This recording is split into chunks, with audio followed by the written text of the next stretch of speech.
You guys have no idea how excited I am. It's gonna happen so fast. Oh my god. I don't know if you're ready. I'm not ready. But I am ready to say hello and welcome to another exciting Let's Play. It's your girl Kayleigh Alyssa here, and welcome back to Phoenix Wright, Ace Attorney, Chapter 4. Episode 4? Yeah, whatever. It's the one where Edgeworth is on trial and stuff and junk. Court is now in session for the trial of Mr. Miles Edgeworth. Man, honestly, I'm also excited. Tomorrow's gonna be a very, very, very exciting day. You guys have no idea how long I've waited to play Final Fantasy VII again. The Crisis Core, to be specific. I tried Final Fantasy VII on the live streams when I was back at, I was streaming on TikTok. And, after I got, like, that temporary ban, because TikTok is BS, I wanted to move on. Take that! Yeah! Take that! But I'm excited to get back into it, and I know that playing Crisis Core is just gonna make me want to play the OG, the actual Final Fantasy VII again. This time, no glitches, no cheats, no nothing. Because when I did it on TikTok, I did a cheat where Cloud is Sephiroth, so I just had Sephiroth running around with Barret and Tifa and Red 13 in Midgar, and I'm like, well, uh-oh, it's gonna happen! And Aerith. Guess. Look, I try not to get too attached to her, okay? Court is now in session for the trial of Mr. Miles Edgeworth. The defense is ready, Your Honor. Very well, apparently the prosecution is also ready. Who is the judge here, anyway? Mr. Von Karma, your opening statement. Very well, no opening statement, so... Not so fast, Judge. I was taking a meaningful pause before speaking. Right, of course. A prediction. Today's trial will end 3 minutes from now. What? No, I'm calling BS. Everybody look at the clocks. Look at oh, okay, here we go. It's at 2 minutes and 51 seconds in. We'll say 3 minutes. Alright? At 6 minutes, it's gonna be over. And now we just wait here for 3 minutes. No, I'm kidding. Order! Order! Mr. Von Karma, what is the meaning of your statement just now? Bah, you must question. Must you question everything? It will be over in 3 minutes. We have no time to waste. I'll call my witness now. Right. I call my witness, my decisive witness, to the stand. Why does he keep grabbing his arm like that? Why does he keep grabbing his arm like that, chat? It's like a nervous tick or something. It's that mysterious boat shop owner. Hold it! I mean, no, he can go. Oh, he's sleeping. Witness, state your profession. I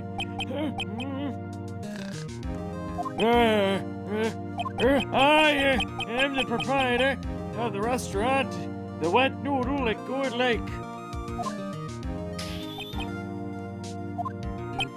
And I also rent boats. The night of the incident, you were in the boat rental shop, correct? Yep, I was. Please testify. Wait a second. The arm grab has a far deeper meaning, I suppose. Maybe it does? Maybe it's some kind of a trauma thing. I don't know. Maybe he's used to having his co-counsel at his side, clutching to his arm. The way that, like, a girl would take a guy's arm while they're walking? Maybe his co-counsel would do that, and she died, and now he grasps at her as if grasping for the spirit of his co-counsel. Who knows? But that's just a theory. An Ace Attorney theory. We still haven't heard who this guy is. Yeah, now raise an objection. Objection! Wait a minute! The witness hasn't stated his name yet. Because I did not ask him, Mr. Wright. Bah, I predicted this trial will end in 3 minutes. Stop asking trivial questions and cooperate. Yeah, right! The witness will state his name.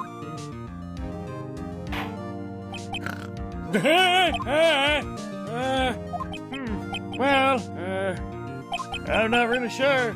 Yep. What do you mean? My memory. Your Honor, the witness does not remember anything beyond the last several years.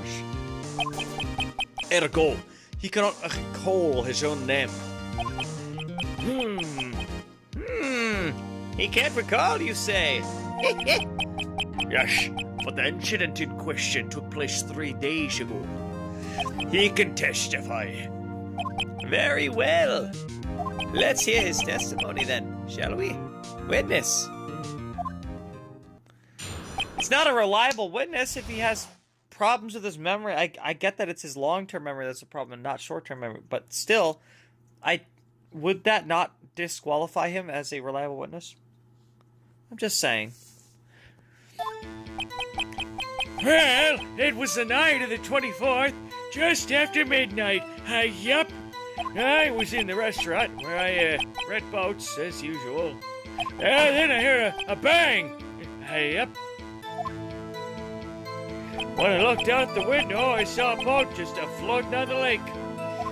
Then I heard another bang.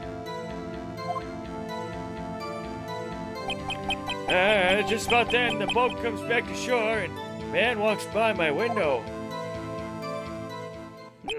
Very well. I'd like to begin the cross-examination. There is nothing to question in my witness's testimony. Ergo, no need for cross-examination. Besides, there are only 10 seconds left before our 3 minutes are up. Judge, your verdict now. Yes. Mr. Wright. What? You cross-examine him! What do you mean? What are you saying? Of course I'll cross-examine the witness. Very well, you may begin. Why is he crashing out like that? Like this is standard procedure.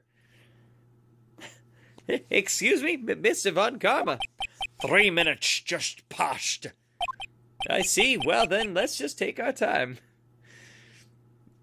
There, right there. See, we got the judge back. He's being reasonable now. You may cross-examine the witness. The night of the Moira. Well, it was the night of the 24th, just after midnight. Yep. I don't think pressing this is gonna get us anything. I was in the restaurant where I read BUTZ as usual. That's fishy. Hold on. Is there anyone who can verify that? Well, I guess Polly could. But that's not good enough for a court of law. Mr. Wright, exactly what's not good enough? Your Honor, this Polly is a parrot. A parrot?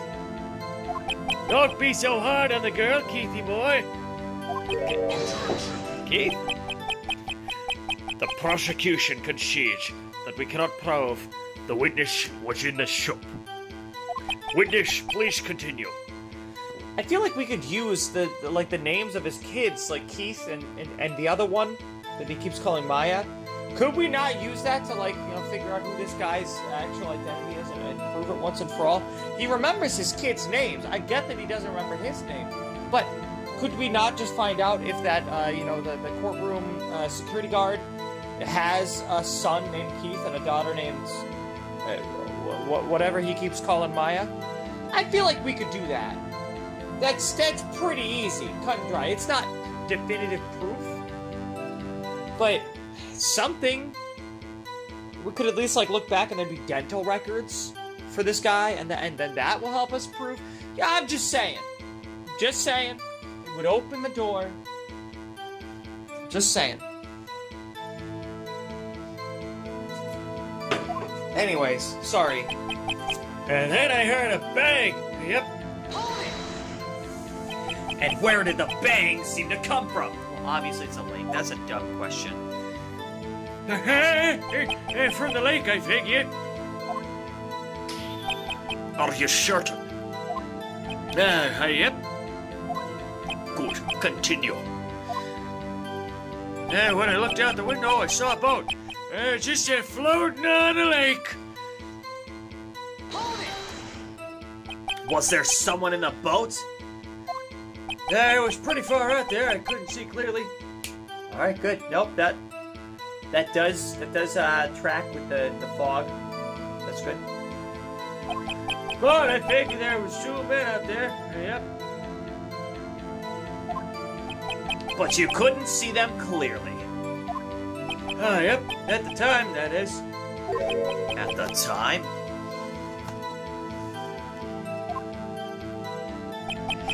Then I heard another bang. So you heard 2 gunshots total? Yep. That's what Lotta said in her testimony yesterday. But then why was the gun fired 3 times? That's what I'm not getting out of this. And I think it's because that gun was used in a DL6 incident.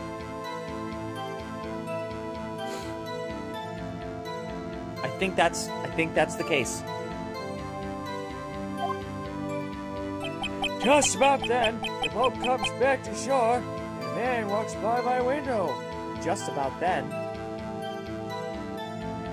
It's like when the second shot happened? No, that doesn't track. No, because... Oh, no.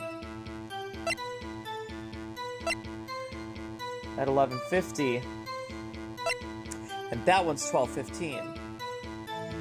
So if it was reversed, then that would make sense.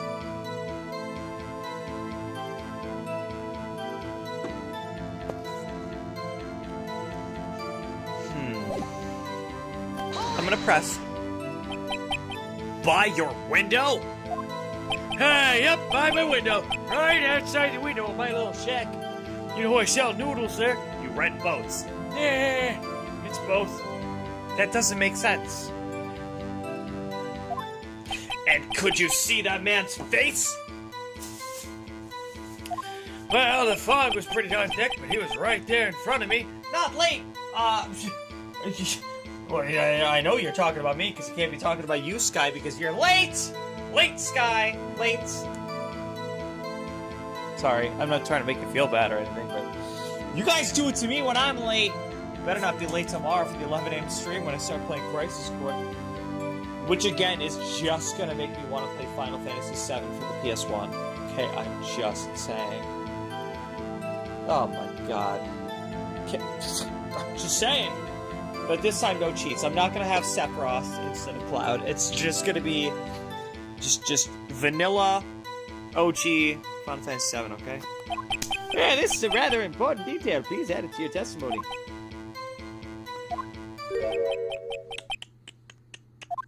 I have a bad feeling about this. Uh-oh. Oh, that man was the defendant. He was saying, I can't believe he's dead. What? Are you sure? Uh-oh. Dad! Dead certain, Keith. You're not late. You bought a new phone and had to log into YouTube, but my TV was on YouTube at 8 p.m. Pacific. Yeah, okay. No, that's fair. I'm not blaming you. I'm not judging you. Also, hi, wow, there's 5 people in chat. Oh, I love this. Enjoy the show, folks. Thanks for joining me. Love you all. You are all loved. He said, I can't believe he's dead, as he was walking by, too. Witness, are you sure that the person you saw was Miles Edgeworth? It was him! That Edgeworth boy! Hey! What? Well, this sounds like decisive evidence. Indeed. I see no room for doubt. Von Karma. He lured me into cross-examining so he could set me up for a fall.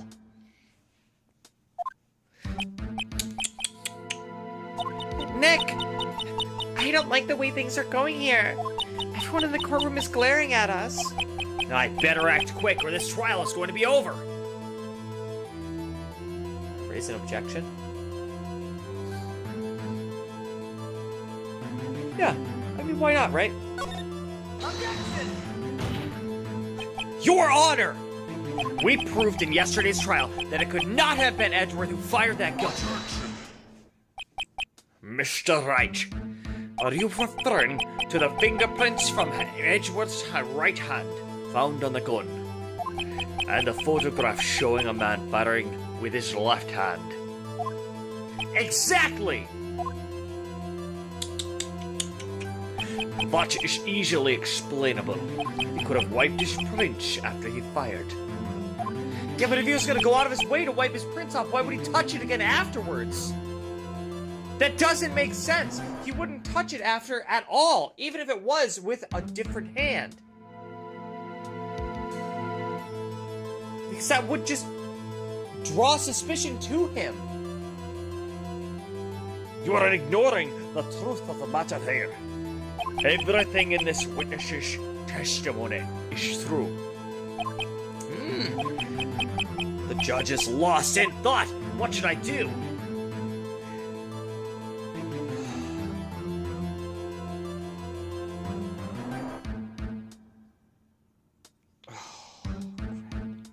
I don't want to annoy the judge. Raise an objection! Objection! Your Honor, this witness claims that Edgeworth said, "I can't believe he's dead," but his word is all we have. If he were telling a lie... Mr. Wright, in a court of law, the evidence tells all. It's not evidence. It's hearsay.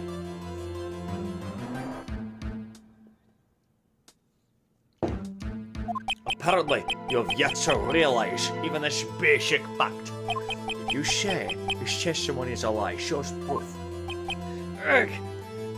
Nick, do we have evidence? It's no good. There's nothing I could do. Are you sure? To be honest, I don't know what to do anymore. Please. Can you hear me, sis? Please. We need your help. Nick needs you. 3 minutes was perhaps too high an expectation. What? No, it's gone beyond 3 minutes, clearly. It's been like 15 minutes. Oh, well. However, 15 minutes isn't bad. This must be a new record. Well, that's... Hello, mouth, insert foot. Hey, enough. The witness may leave the stand. This court sees no reason to further prolong the trial. No, we can. Nor is there any need for more time to decide the case against the defendant. This case is extremely clear. I see no room for misinterpretation of the facts. What? No! Humph. This court finds the defendant, Mr. Miles Edgeworth. What? The accused will surrender to the court immediately. No! What do you mean? No! What? I don't have a chance. Oh, no, come on. To be held pending trial at a higher court within a month from today's date. That is all. This court is adjourned. What? Wait! Who was that just now? Me! What the hell? Your HP didn't reach 0. That's true, it didn't. Because it was scripted. This was always supposed to happen. No. Larry BUTZ. Damn it. Well, Larry! What are you doing here? Listen, you gotta listen to me. I was there in the park the night of the murder. I wasn't sure about it until yesterday. But today I remembered it.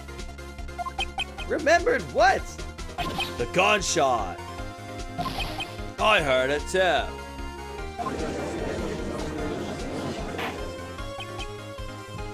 Oh, order! That really was a fake out. It did the you lose sequence and everything. Yeah, it did! I'm getting good at this. Wait a second. Wait a second! If Gordy, quote unquote, but was actually the propane tank or whatever tank was used, not a propane tank, you know what I mean?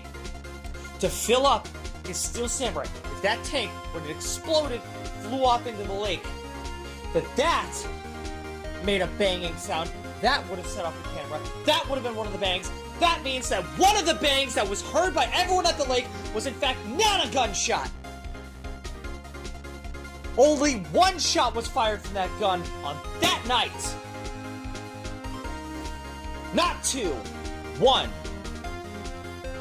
And that means that gun was fired twice previously, prior to the night of the murder that is being investigated in this court of law. Whoa! Oh, I'm onto something. Hold on. I'm sorry. It just hit me. It just hit me. Like, God, holy crap.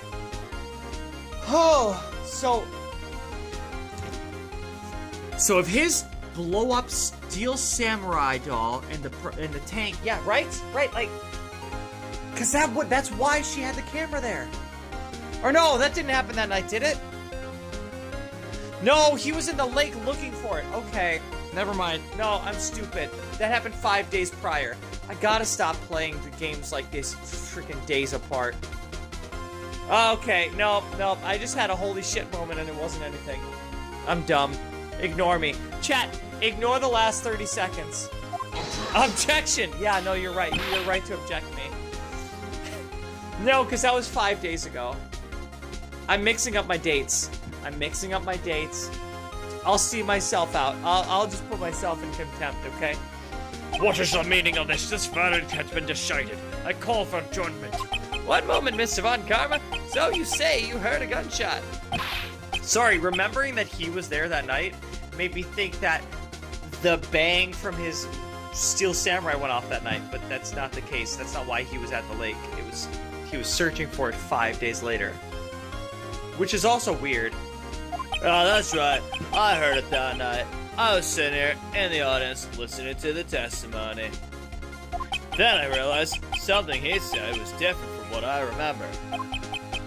Anyhow, I can't just sit here and let you call Edgy a murderer. It's just not right. I'll testify. Let me testify.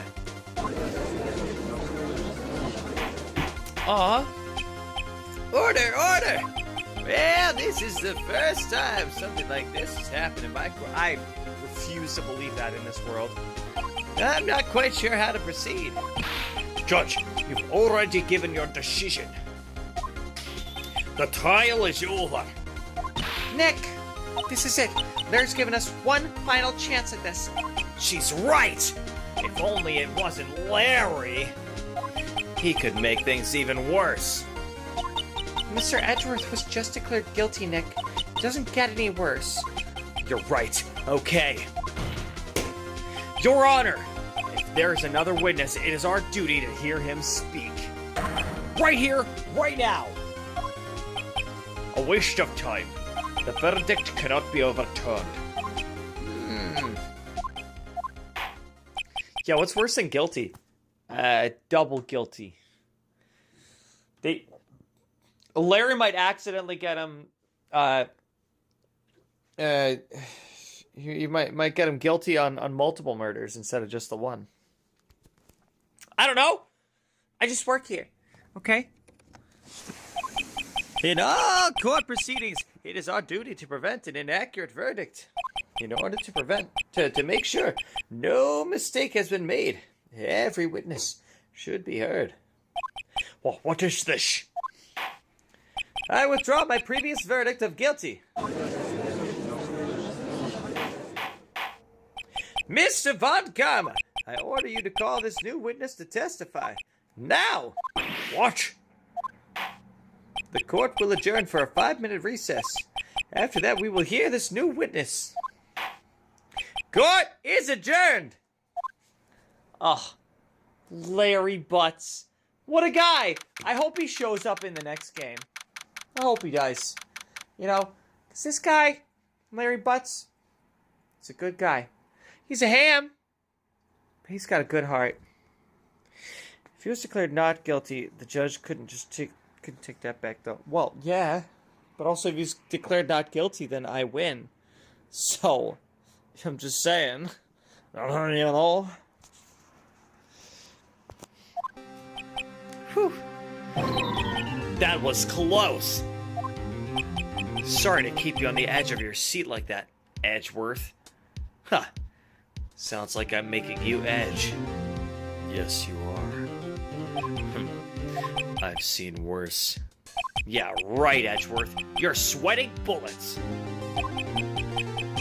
I just wonder what Larry plans to say in there. Larry was at the lake that night? Yes.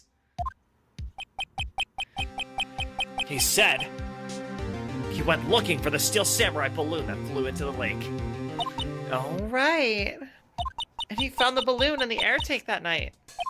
Yeah. Hey, Edgeworth. Huh. You say something. Right. Yeah, a lot of things. You seem out of it. What's wrong?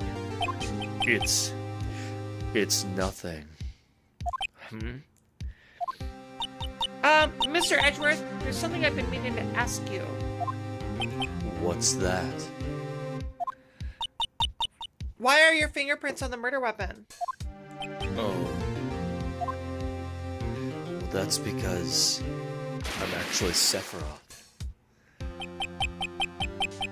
When he fell into the lake, I went into a daze. I couldn't understand what had happened.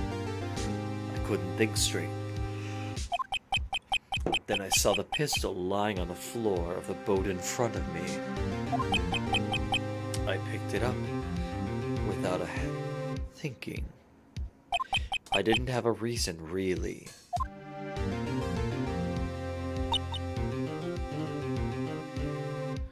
I see. Right. Yeah? This might be our chance. Our chance? Von Karma has only ever run perfect trials.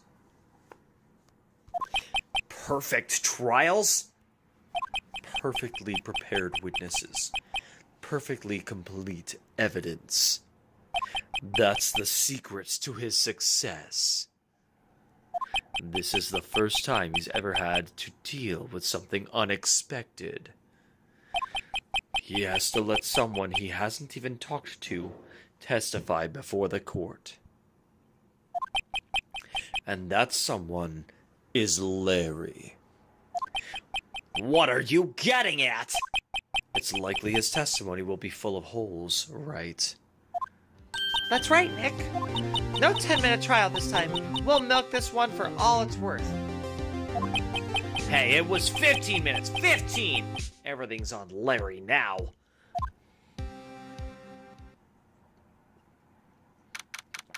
Oh, crap. We're gonna die, aren't we? I mean, we're gonna do great! We're gonna, oh yeah, well, wow! Court is now back in session. Witness, please testify to the court about everything that you saw on the night of December 24th. Right. Live it to me.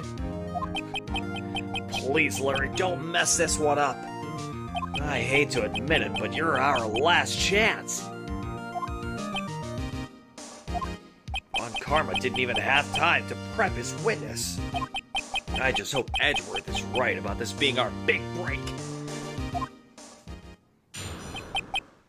No, we talked about this last time. You can't both have a soul patch and a serious look on your face. You will have to decide, Larry. Either have a soul patch or be serious. You can't have the best of both worlds. Okay? You gotta be a goofy guy if you're gonna have a soul patch. That night, I was out in a boat on the lake. I was looking for something, and I found it. So I quietly slipped the boat back in at the rental shop dock. Then, just as I was thinking about going home, I heard this bang. I looked out over the lake, but I didn't see a boat. The truth might die, but you're so safe. You're not at risk of dying until spirit just. What do you mean? What? So after I heard that single gunshot, I went home.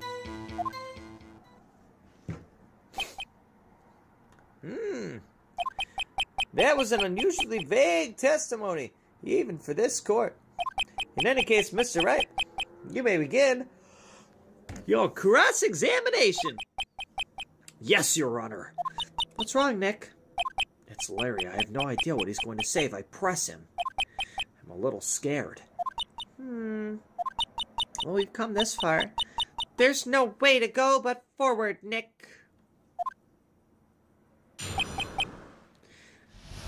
Night of the murder, cross-contamination. That night, I was out in a boat on the lake.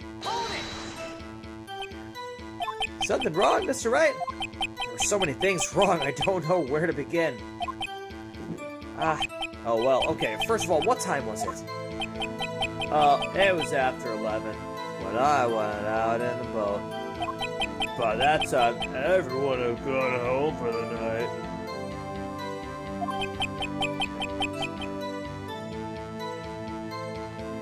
What the fuck?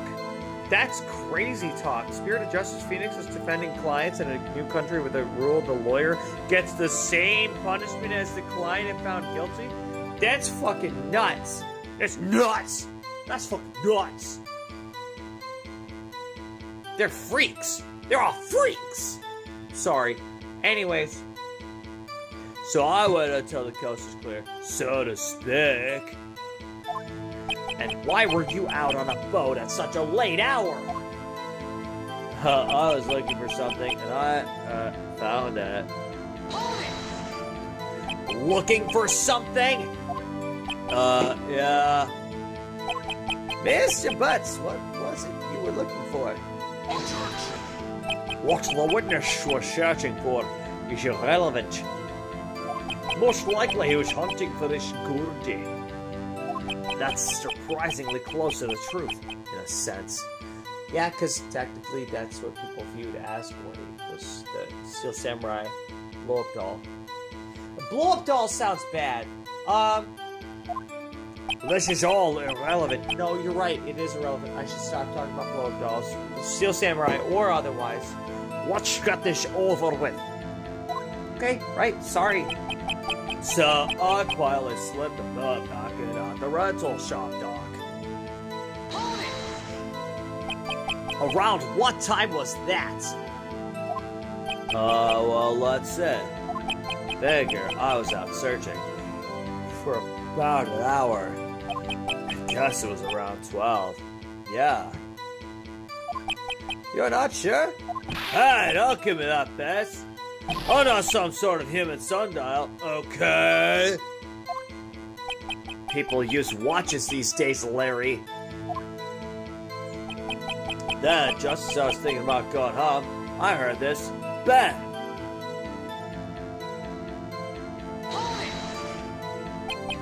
Where did the sound come from? Yeah, well, I wasn't too sure about that. I looked around, you know. Did you look at the lake? Yeah, I looked. I looked out over the lake, but I didn't see a boat. So after I heard that single gunshot, I went home. Oh, I should have pressed.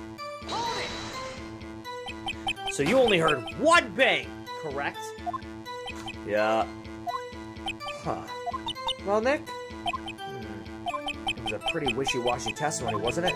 I guess I should just start working on the contradictions. Sorry. I wish I could be more helpful. I wish I could call my sister. Yeah, I wish so too, but you know, it's fine. You're doing great as you are. You were out on a boat in the lake. Okay. There's something, and I found it. Did find it. So there's nothing to contradict there. So I quietly slipped the boat back in at the rental shop dock. Okay. Then just as I was thinking about going home, I heard this bang. I don't think this is the part where I want to contradict.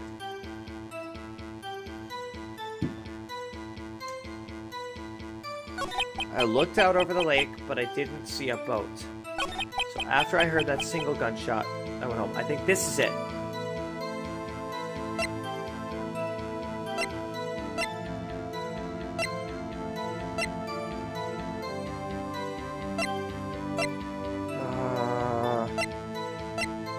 I heard two shots, like two sounds like gunshots just after midnight. Yeah. Objection! Well, wait a sec, Larry. Whoa, what? You only heard one bang, you're sure? That's what I said. But Miss Lotta Hart testified yesterday that she heard two bangs. And the old man just now said the same thing. They both heard two gunshots last night. That night. It wasn't last night. It was the night of the murder. Last night was like the 28th or something. It doesn't matter. Irrelevant. Objection. Relevance. You can't just object yourself.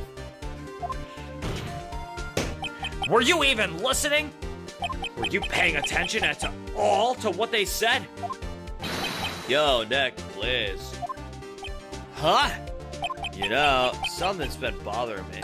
I'm a witness, see? I'm like a customer here. So you gotta treat me nice and stuff. Okay. Mr. BUTZ! What? You only heard one gunshot? Are you sure? Well, to tell you the truth, I'm not sure. Eh?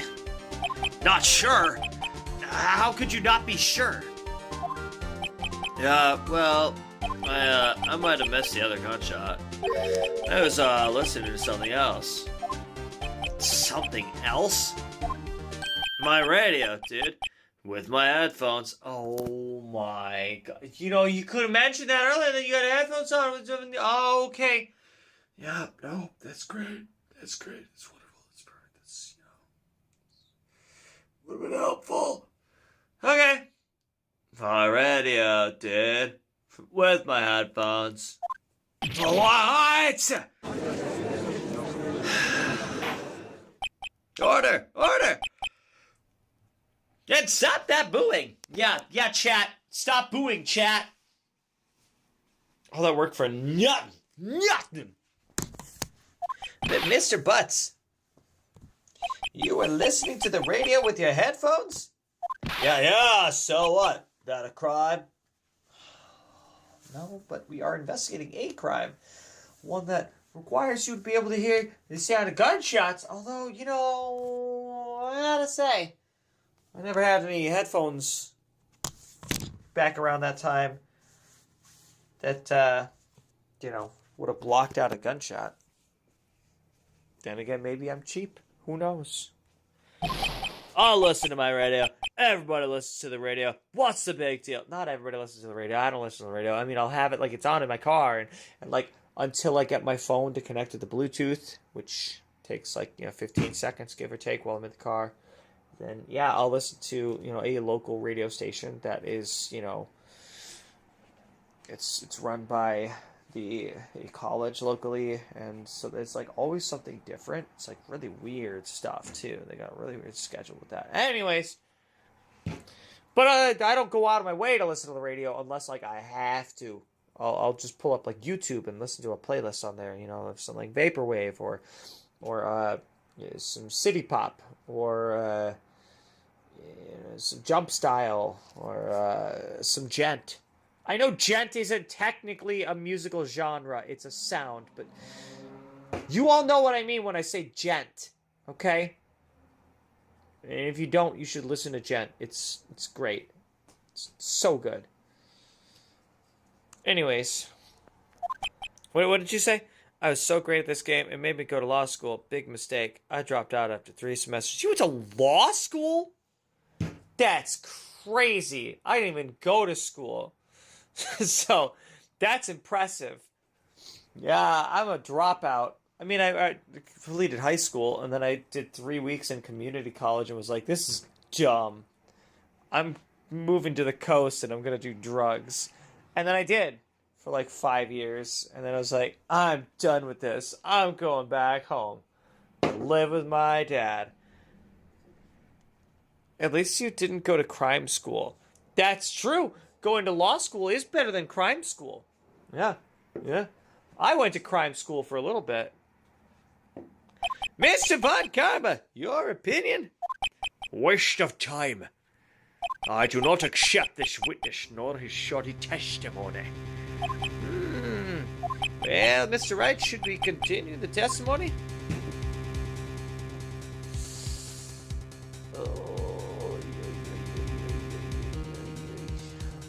Okay, so if he only heard the one. God, I don't know. Well, if I say that's enough, then that's the end of the trial, right? So I have to continue.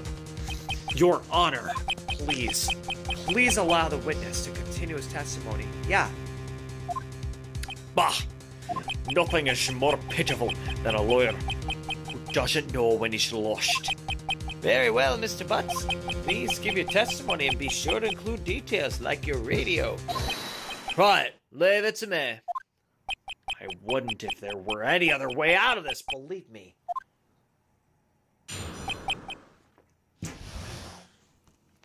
What Larry heard.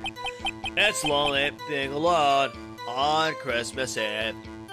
That's why I was listening to an all-request show on the radio, see? Well, then I feel like he would... Okay, hold on. I was listening to it real booming loud like, but I'm sure I heard that gunshot. I remember exactly what the DJ was saying when I heard it too.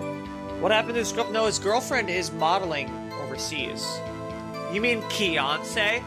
You mean Larry's model girlfriend, Beyonce?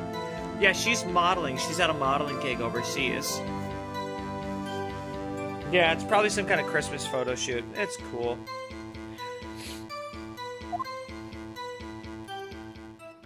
You were listening to your radio at a high volume. God, what's the big problem? You're not even gonna say, like, what? Okay, I guess I have to, like, you know, press further to get you to say what the DJ said. And I have a feeling the DJ said what time it was. Saying. Can a man listen to his radio and piss? Isn't this a free country? There's like 15 girlfriends in this series. I can keep their names gay. Oh, because you can't keep them straight. Got it. Well, I remember the current one is Beyonce. She hasn't been killed yet. I truly believe Larry has no idea what the problem here is. Judge, can you believe a word this witness says? What he heard was probably nothing more than a drum beat from the radio. True enough, it is difficult to believe this testimony. Wait, Your Honor! The witness said he remembers exactly what the DJ said when he heard the gunshot. Excuse me? DJ? Disc jockey. Although it pains me to say those words because I feel like there are a lot of younger people that don't know what DJ stands for and they just know them as a DJ. It's just DJ. An announcer. The guy who says things on the radio. God, now I just sound so much older since I said way more than Phoenix did about what DJ stands for. Okay. VJ? Well. Well. Well. Anyway. What this means is, when he heard the sound, no music was playing. The DJ only talks between songs, so he could have heard the gunshot from the lake. I'd like to cross-examine the witness, Your Honor. Very well, Mr. Wright. I can't believe I'm continuing with this charade. No, this is good. This is good. No, this is good. Chat, this is really good. This is good. It's lonely being alone on Christmas Eve. So, you turned on the radio? I turned on the radio, right. I just wanted to hear someone's voice, you know? You don't know what it's like out there alone on Christmas Eve. Alone. I shouldn't have said anything. That's why I was listening to an all-request show on the radio, see? Do you by any chance remember the name of the program you were listening to? This has nothing to do with the case, Your Honor. I think DJ doesn't stand for anything anymore. It's like AT&T, WWE, IBM, and CM Punk. The letters used to mean something. The letters are now their names. Yeah, you're right. Objection sustained. The witness was listening to the radio. That is all we need to know. Tell us, Mr. BUTZ, how loud was that radio set to that night? Well, I was listening to it real bubbin' loud like, but I'm sure I heard that gunshot. Can you prove that? No, of course you can't. No, I can't prove it. But I can remember the moment real clear. Man, while I was talking about it, it came back real clear to me, you know? I remember exactly what the DJ was saying, and I heard it too. What did she say? Mr. Wright, please cease these pointless questions. What possible good could knowing what a radio DJ should do us? Indeed, Mr. Von Karma has a point. I'll allow the question only if you see some reason why we should care. We should care. We should care, Your Honor! Of course we should! Why? Well, how do you know if we don't ask, huh? Fine, very well. Mr. BUTZ, please testify to the court. What was the radio announcer saying when you heard the gunshot? Just what she said. Hey, it's almost Christmas. I heard the gunshot. No. So it was before midnight. That means this was at the time of the 11:50 photo, which... if he says he heard a gunshot and looked and there was nobody on the lake... I think those photos got switched up.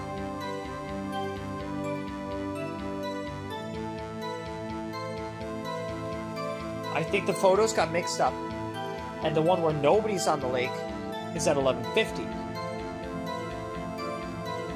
Then, the photo that was taken where there are two people on the boat on the lake was at 12:15. Oh crap, this is the most ludicrous testimony I've ever heard. Oh crap, I didn't mean I touched the touch screens.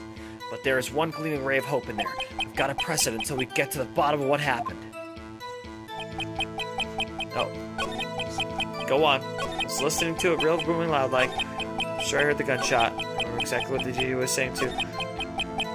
Press. Are you sure? Of course I am. She had this real sexy voice. Maybe Von Karma was right. I'm not sure how that helped us at all. They could dig up the radio transcript with times. Theoretically they could, but I doubt they're going to because that's not how they do things in this court. This is the most ludicrous testimony. Okay, I have to object there. I have to. Okay. Go on. Next. Just when she said, hey, it's almost Christmas, I heard the gunshot.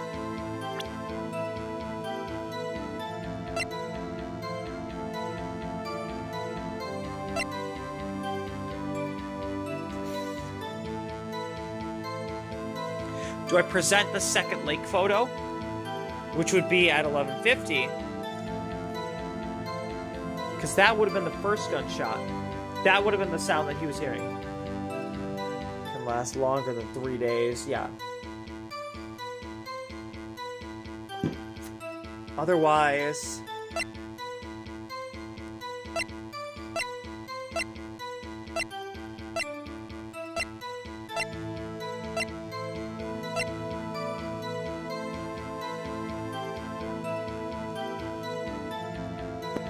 Or is it Lotta's deposition? I heard 2 sounds like gunshots just after midnight on 12/25.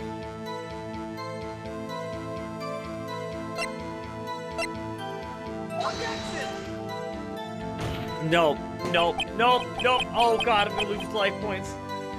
Oh god. Your Honor, that statement contradicts this evidence. Oh crap. Nope. Okay. No. No! Oh, that hurt. Alright, we're gonna have to cycle back through. Just when she said, hey, it's almost Christmas, I heard the gunshot. Okay, then it is Lotta's deposition.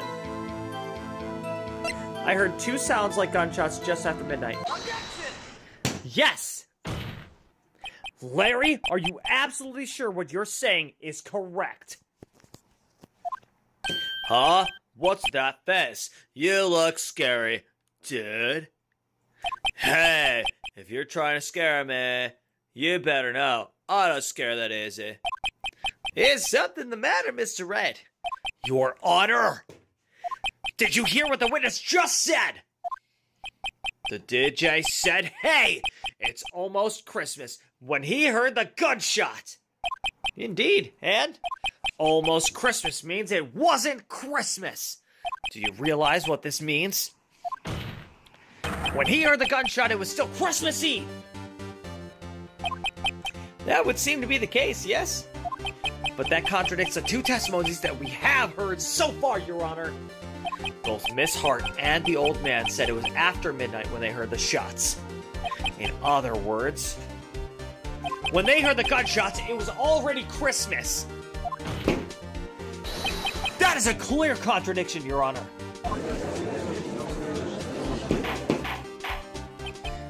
Order! Order! What does this mean? 2 prior witnesses heard gunshots after midnight. However, this witness says he heard a gunshot before midnight. Judge, the answer is simple. The current witness is plainly mistaken. Just look at him. Suspicious. What? Well, Mr. Wright, what do you think about Mr. BUTZ's claim he heard the gunshot before midnight? Well, Larry's right. Larry's not mistaken, Your Honor. He heard that gunshot before midnight. Intriguing. I'm assuming you have evidence for this wild claim. Show me evidence there was a gunshot before midnight. Oh. This is where I can use this.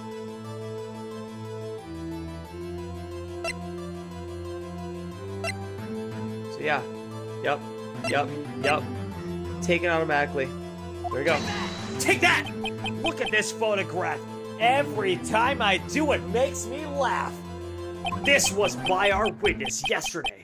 This was taken by our witness yesterday. Miss Lotta Hart with her automatic camera. The timestamp on this photo, December 24th at 11:50 p.m. Oh! But there's nothing on the lake in this picture.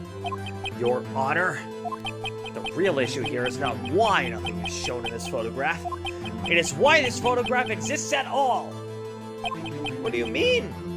Your Honor, this photograph was taken by an automatic camera. That camera was set to go off in response to loud noises. Aha! Correct. There was a loud noise on the lake at 11:50 p.m. That is why this photograph was taken.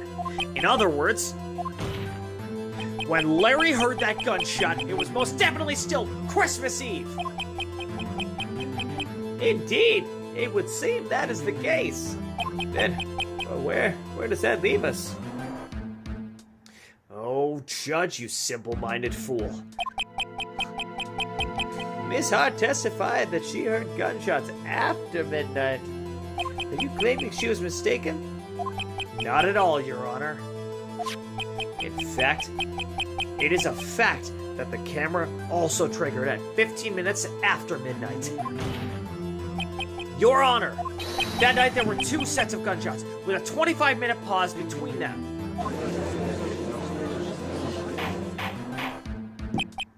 Why would this be? Don't be fooled, Judge. That camera was set to respond to loud noises. Yes? There is no proof that the loud noise at 11:50 was a gunshot. Why, the witness would have sneezed, triggering the camera. My nose was clear that night, man. Clear. I'm flustered now. Well, Mr. Wright, there's no turning back now. Can you prove that the loud noise at 11:50 was indeed a gunshot? Yes, I can. Something that's been bugging me this entire trial.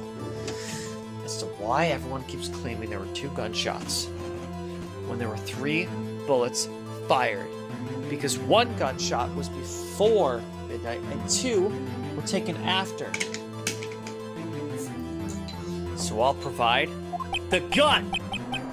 Please show the court evidence if you have any. The murder weapon, .22 caliber, fired 3 times. Take that! This is my evidence. Murder weapon? Something about this pistol was bothering me, Your Honor. That makes 2 of us. Phoenix Wright. Both of the witnesses who testified yesterday heard 2 gunshots. However, the murder weapon was fired 3 times. When then was the last shot fired? Only now have I realized the truth.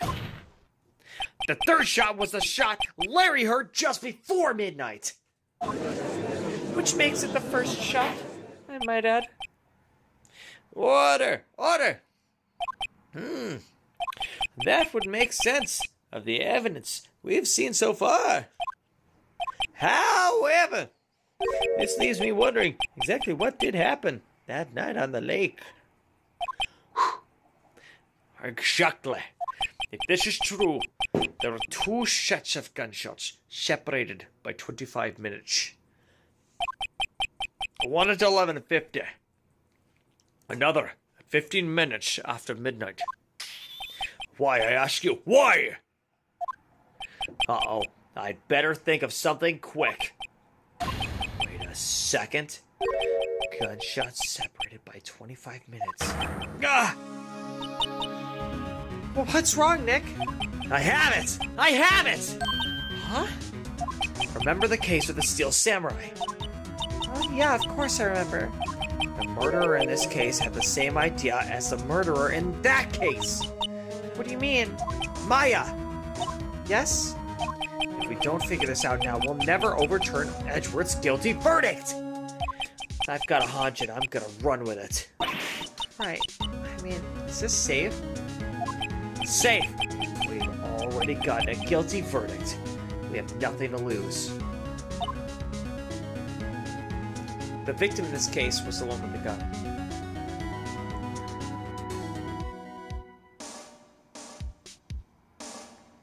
It's just a matter of who he was pointing that gun at. Because it wasn't Edgeworth. That doesn't make sense. Why would he point the gun at Edgeworth?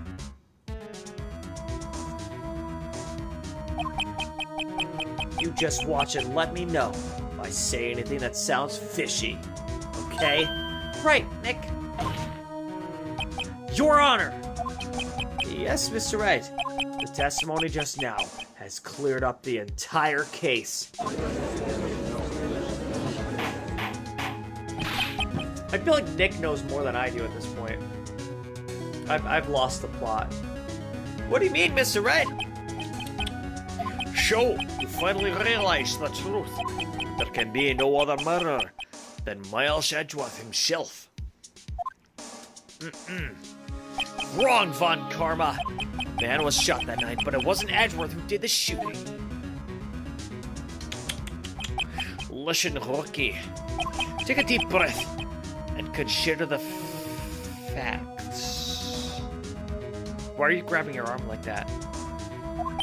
At the time of the murder, one boat was on that lake. This was shown by the witness's photograph. The defendant, Edgeworth, and the victim, Robert Hammond, were on that boat.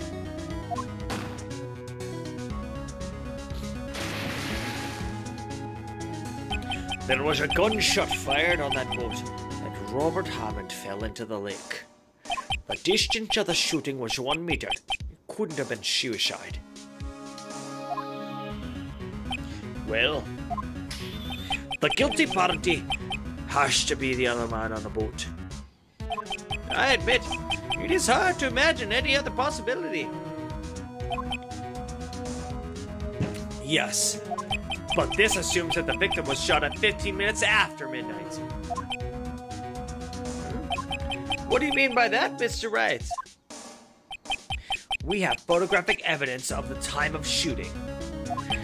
The timestamp on the photo says 00:15, which is more than twice as good as 007. But Larry heard a gunshot 25 minutes before that. Robert Hammond was killed then, 25 minutes before the shot on the lake. That's the only way that Edgeworth could be innocent.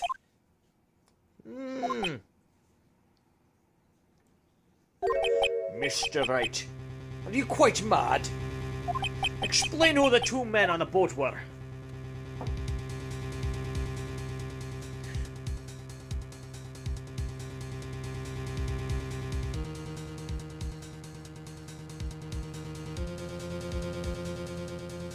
So it couldn't have been the murderer at Hammond.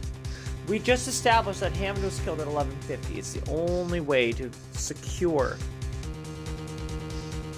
Edgeworth's innocence. It's Edgeworth and the murderer.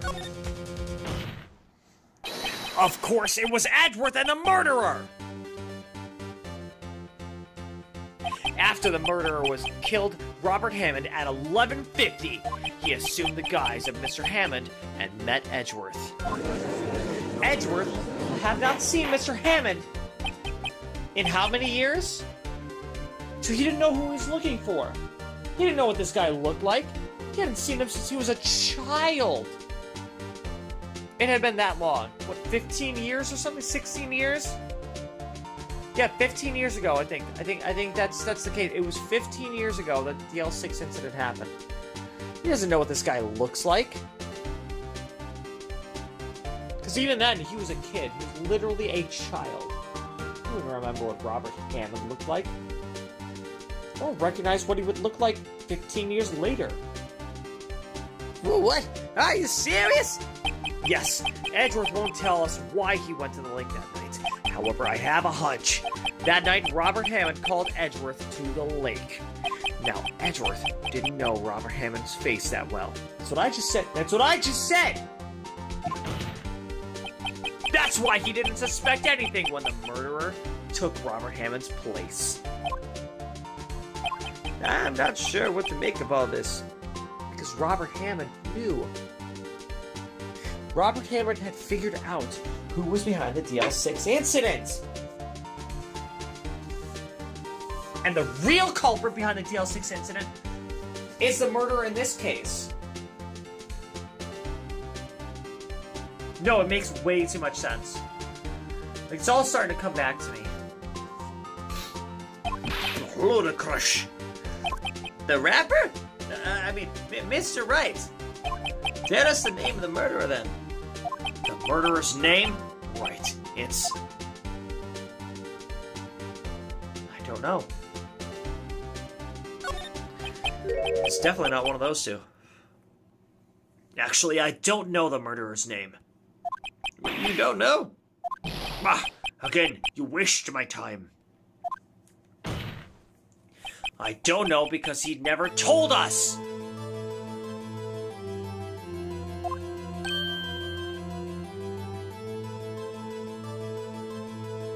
The noodle shop guy?! Oh my god.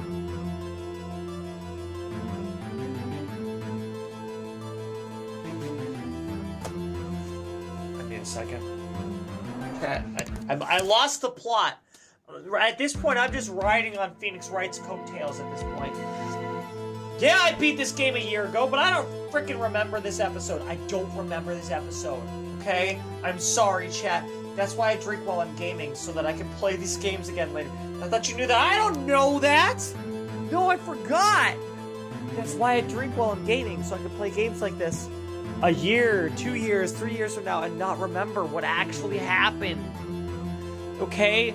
It's the beautiful thing about being an alcoholic is you don't actually remember the plot of the...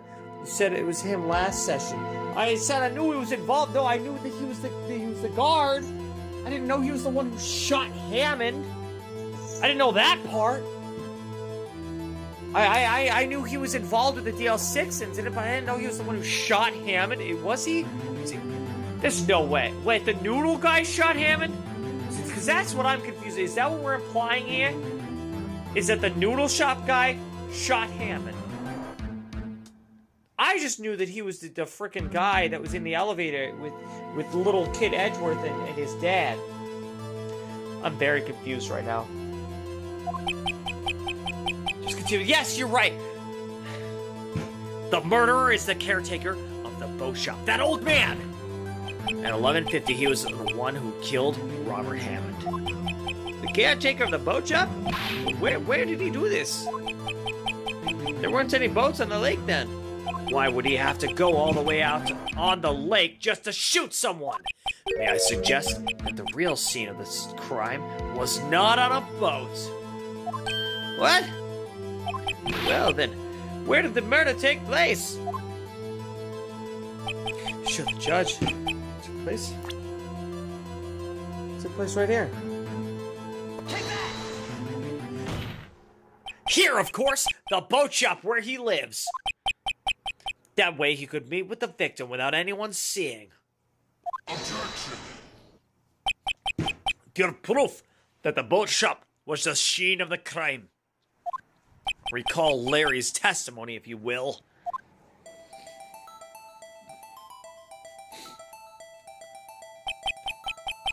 That night, he was out on the lake, in a boat, searching for something. He finds it and returns the boat. Then, just as he's starting to head home, he hears a gunshot. He heard a gunshot, Your Honor, even though he was wearing headphones at that time. In other words, the gunshot was very, very close by. And where would that be if he had just returned a boat? The boat shop! Mr. Wright! What happened that night on Gord Lake? Please tell the court from the beginning. Yes, Your Honor. Nick, are you sure about this? Not really. But I think if I start at the very beginning and I take it slow, I might just be able to figure this out. That night, the caretaker of the boat shop called Robert Hammond to his shop.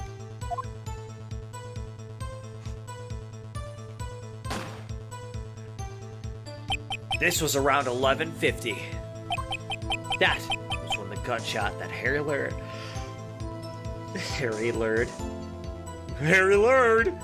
that Larry heard was fired. After that, the caretaker put on Robert Hammond's coat. He became Robert Hammond. Then he got in the boat with Edgeworth and went into the middle of the lake. Then, who fired the pistol on the boat, Mr. Wright?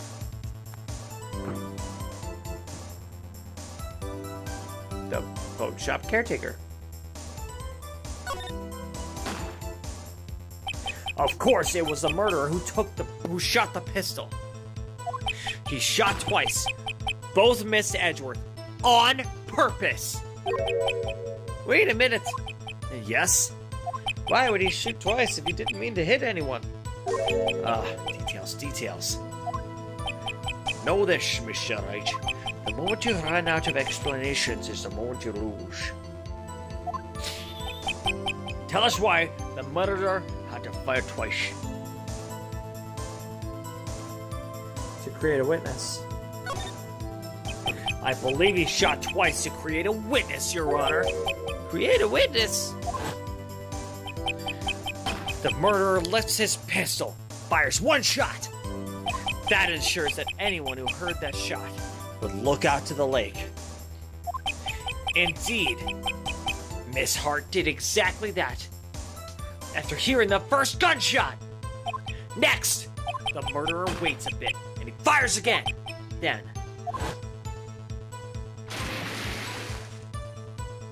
the murderer jumps from the boat himself, leaving the pistol in the boat behind him.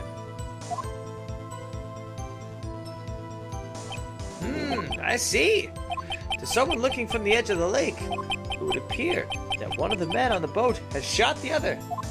The murderer didn't know about the automatic camera, of course. That's why he shot twice, to draw attention to the boat. Once you realize that, everything else falls into place. The boat shop caretaker swam back to his shop.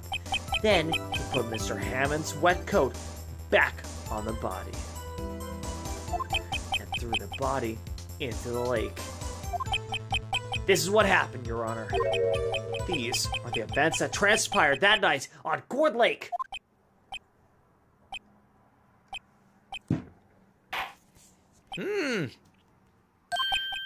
Bailiff!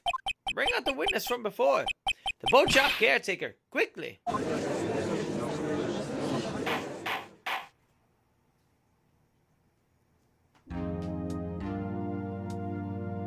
Very well. While we are waiting for the caretaker, I would like to ask the defendant, Miles Edgeworth, a few questions. Mr. Edgeworth, please take the stand. Mr. Edgeworth, you heard what the defense has to say. Yes. Well, why did you go to the lake that night? What Wright has said was mostly correct. Astonishingly so, actually. Yes. Several days ago, I received a letter. The letter was signed Robert Hammond. He asked me to come to the boat shop by the lake at midnight on Christmas Eve. He said he had something very important to discuss with me. Something important? I'm sorry, I can't say what it was. Your Honor. Your Honor, sir! Bailiff, we're conducting a trial here. I ask that you remain quiet. Oh, the witness has disappeared. He isn't at the boat shop either. What? What should I do? Find him quickly! We cannot allow him to get away!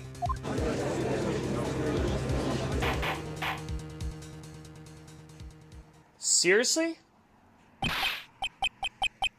Was he just faking it the whole time? Was this guy a freaking serial killer? And he was just faking it the whole time? I'm sorry. I wish I would remember more details like this. Like the freaking old guy being a serial killer who was faking it the whole time.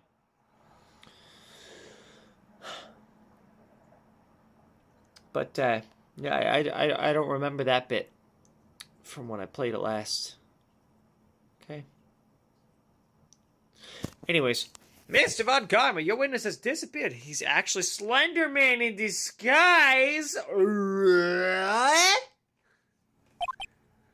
A search warrant has already been issued. It goes without saying and I cannot declare a verdict under these circumstances. I would extend the trial until tomorrow, the final day allowed. I request that the police department utilize all its forces to find that witness. Am I understood? One more thing. Just who is that boat shop caretaker? I think his identity has become very important to this trial. I want him, and I want to know who he is. More importantly, I want him. And I want to know who he is. I want him. Very well. Court is adjourned. He's serious. He wants him. Oh, he wants him.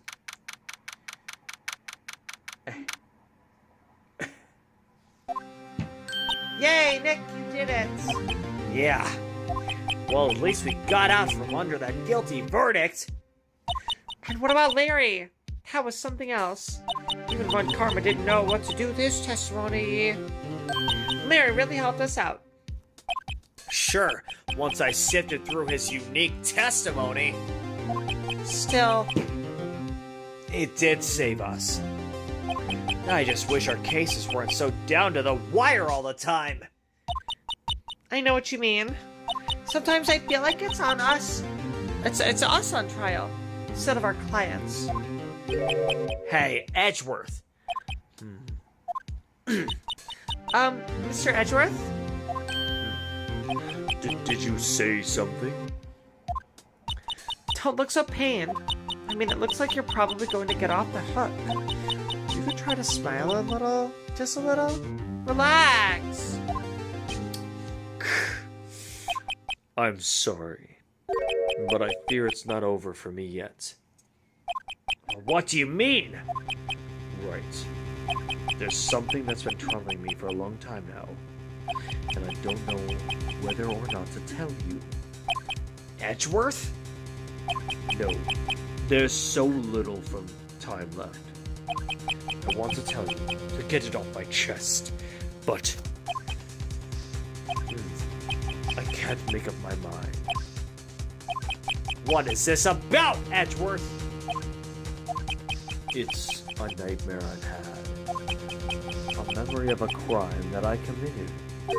A crime you committed?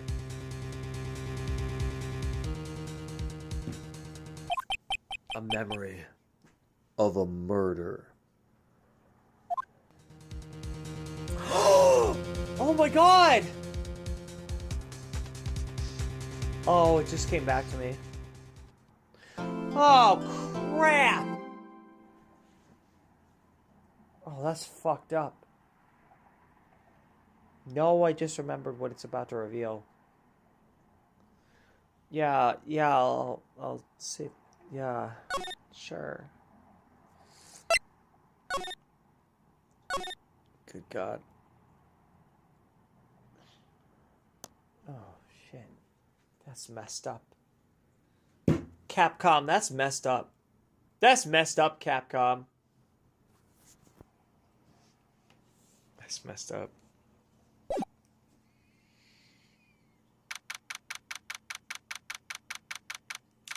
Right in co-life, you see, we are. We're back in the office. Wow. So don't worry about it, Sky. Guys, remembering parts from. Just be patient. What was Mr. Edgeworth talking about? A memory of a crime that I committed. A memory of murder. Ba ba ba. Do you really think Mr. Edgeworth killed? I don't believe it. Not Edgeworth. Some painful memory has been troubling him recently. But he'd never take someone's life. Never! Nick! Yo, how's everyone doing? What do you think of my performance today? I had him swooning in the aisles. Huh? Maya! Swooning? Me? Oh, yes, I do remember feeling faint. Right on.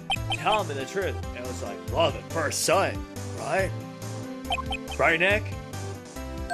Huh? Me? Well, maybe my heart skipped a beat or two. I think you could do better than that. Come on. I said Edgeworth in there, dude. Edgy! We know he's not a murderer. He's my second favorite prosecutor in the series. He can't be a killer. No, he's not a killer. I know he's not a killer. I know. Just be patient, Sky. You're gonna find out, okay? Just be patient. Maybe I'm just talking out of my booty hole. And I don't even know what that guy was talking about. And I'm just trying to add suspense to it all. Because I have a horrible memory and I'm an alcoholic. As seen by this beer. You can't see it, but you can hear it. That was me thumping it on the table. That's me blowing into its hole. In case anybody wants to know what it sounds like when I blow into someone's hole. That's what it sounds like when I blow into my beer's hole. Yeah. Pretty majestic, huh? You guys should be bowing before me. Yeah, bow before your hero. That's weird. Larry, you really helped us out in the trial today. You did. If you weren't there, Larry, I'm sure Mr. Edgeworth would have been found guilty. Ha ha ha ha ha ha ha ha ha ha ha ha. But seriously, Nick, that boat shop caretaker guy is pretty suspicious. But Edgy ain't off the hook yet. Way to swell the mood, Larry. Hey, I'm just a guy sitting in the audience, you know? But from where I was sitting, Edgy seemed pretty edgy. I mean, can you really know he's telling the truth about that night, Edgy? Nick? I don't know. But what I do know is, I'm going to believe in you two until the end. Us two. Edgeworth and who else? You mean me, right? Nah, him it's me. Right, Nick? Yeah, you, Larry. I figured it out, but no spoilers. Yeah, don't spoil it. No spoilers. Chat. Not me. But why you, Larry? Huh? Actually, yeah. Why me, Nick? Enough of the silent treatment.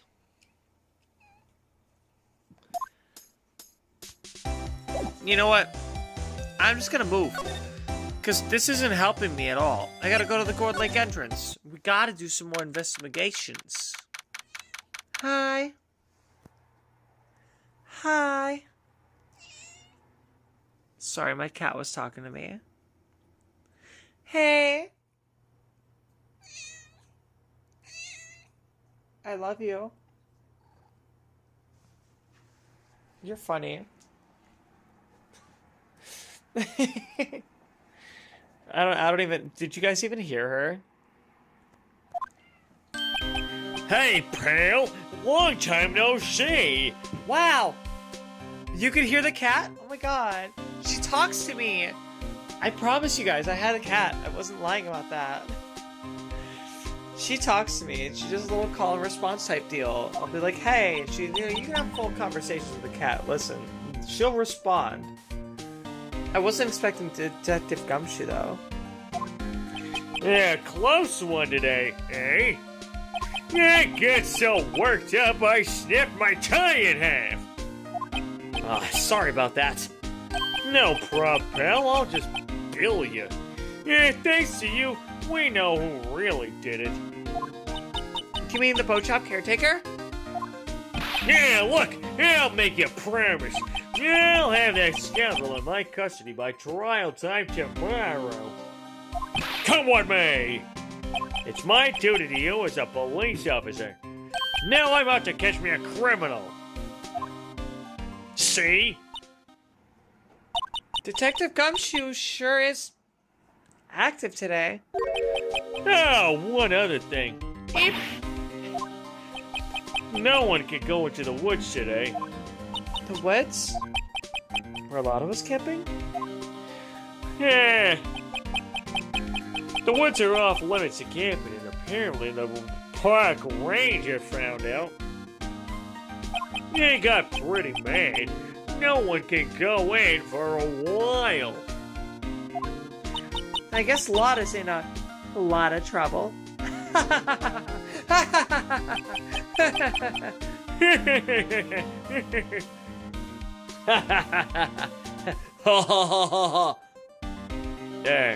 Anyway, I'll be seeing you tomorrow.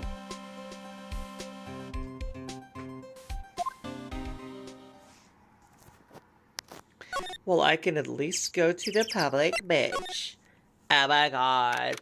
A samurai dog! That makes me want a hot dog with toothpaste on it. Hold the toothpaste, please. Princess? Sorry. Huh? The still eyesore is missing. I mean samurai. Eyesore! Looks like the hot dog.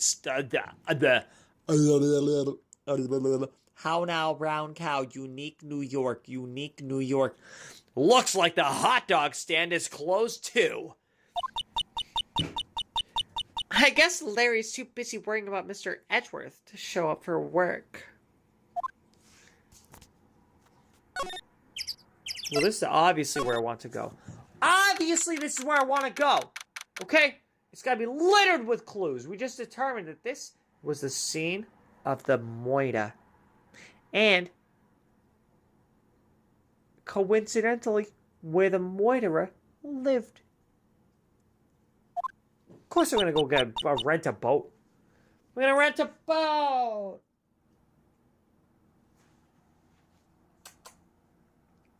The old caretaker got away. Yup. I never imagined he might be the real murderer. Yup. Who's clearing the throat? Ahem! Ahem! Oh! Wait a minute! Hello.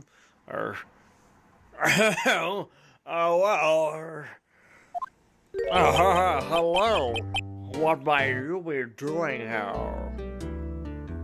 It's Grossberg! You guys, it's Grossberg. Out for a walk. Ah, the days of my youth. Like the scent of fresh lemon, you see. Mr. Grossberg? This is no time for idle reminiscing. Mr. Edgeworth's trial ends tomorrow. That is true, yes. But from what I saw of today's trial, Edgeworth should be fine, right? Well, I'm not so sure about that. Oh ho! What do you mean by that, my boy? Well, I'm not sure. Well, if you find anything out, come by my office at once. I may be able to offer you some assistance. Thanks. Bye. What do you think Mr. Grossberg was doing here anyway?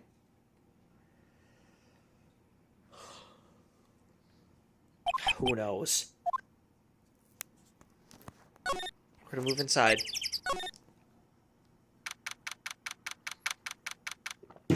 This is what I really wanted. Polly? What's the number of that safe? Oh, yeah. I'm gonna get some money. A little cash on the side. Nobody's home. Hello? Hello? Squawk? Yeah, that's right. Someone's home. Someone who knows the code to the safe. I bet there's a lot of money in there, too.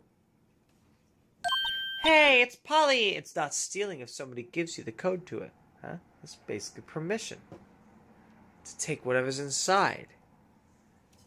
Right? Right. I wonder where your owner's gone, Polly. Hello! Hello! Squawk! I can't believe you'd run off and leave this poor parrot to fend for herself.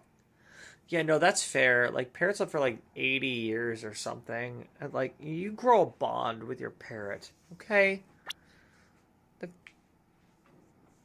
What? Sorry. My bad. Hello, hello. SQUAWK.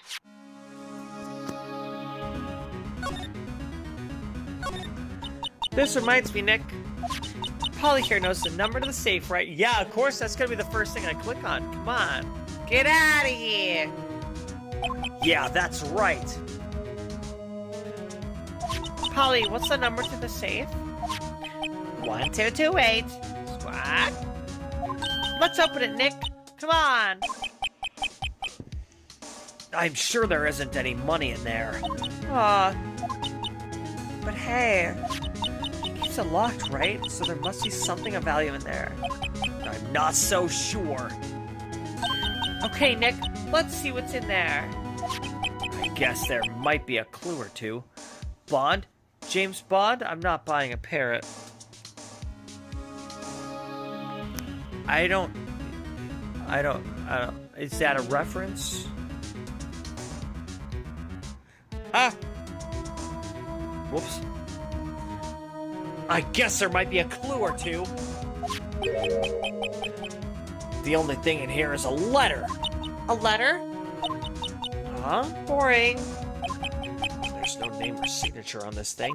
It's handwritten in very precise, clear letters. Get your revenge on Miles Edgeworth! Edgeworth! No, Nick! Why would Mr. Edgeworth's name be on here? How should I know? I'm going to read the whole thing. Get your revenge on Miles Edgeworth. It also says this is your last chance. Now is the time to get revenge on the two men who ruined your life?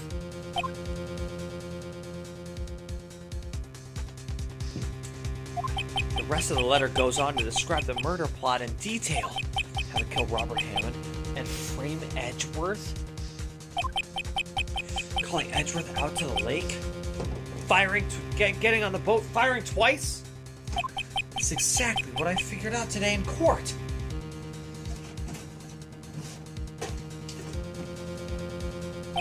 It's all here in perfect detail.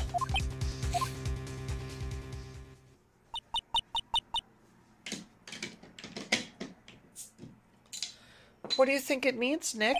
I don't know, but it looks like these aren't instructions for that caretaker. Or these are. These are instructions for the caretaker. Clearly they're instructions for the caretaker. When he killed Robert Hammond and called out Edgeworth, he was following instructions. But who could have written that letter? And what does it mean to get revenge on Miles Edgeworth? Look, I don't know, okay? But one thing's for certain. This letter is an amazing clue!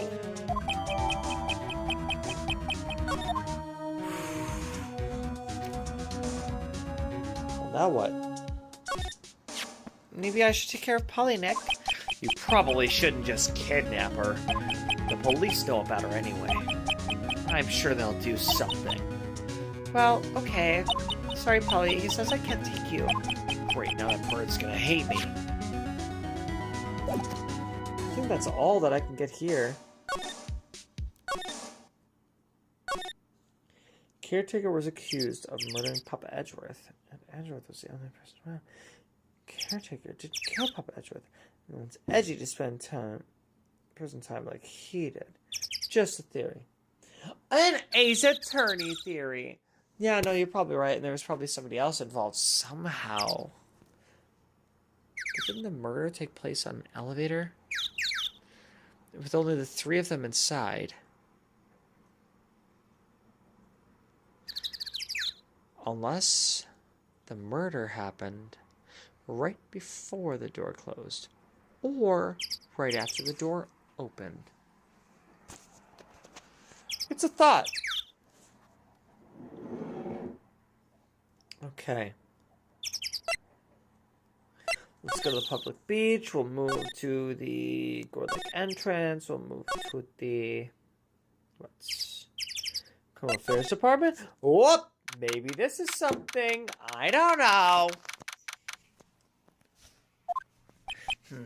Looks like Detective Gumshoe hasn't gotten back yet. Oh, Gumshoe? He won't be coming back today. Oh, I forgot that guy's name. What was that guy's name? Edgeworth probably didn't kill his dad even as an accident. No, that's fair. But he thinks he did. He thinks he did.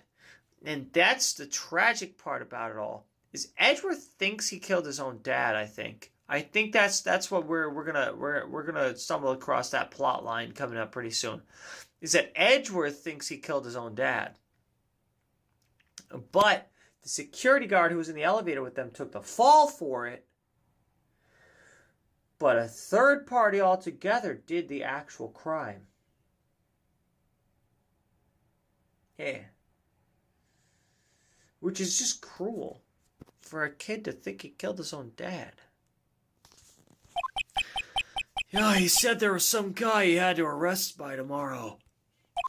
The boat shop caretaker. Oh, the boat shop caretaker. He shouted something about catching him if it's the last thing I do, pal. That he said the pal part really, he really emphasized that. Pal. Oh, maybe that's what I need to become a detective. What was the name of the detective? I said it on the last stream. Or 2 streams ago. Either way, I came up with a fictitious name for that detective right there, and I can't remember what it was. I gotta remember! What's his name? Oh, God. Oh, I made a fictitious character. Oh, this is like the DM's dilemma, you know? The Dungeon Master dilemma in Dungeons and Dragons, where you name a character, and then you, as the DM who created this character, you just give him a name, whatever. Forget the name of the character you created, and they keep going back to that one character. They keep wanting to talk to him. They keep bringing him back and making him important. You're like, oh, I don't even remember that guy. What race was he? Was he a gnome? Was he a halfling? Oh, no. He was a half-elf. Yeah, that's what it was. What's his name? Buzzlenut? Nuzzlebutt? No, something. Good luck, Gumshoe. Well then. So what's going on at the detention center? Maybe. You never know. Looks like Edgeworth is back in questioning. We have our own questions for him. Let's come back later. Yeah, I guess so. Don't forget, okay? I won't.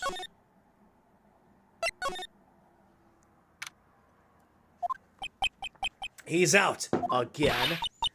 When does he work anyway? Now, don't be harsh. Guess we'll have to come back later.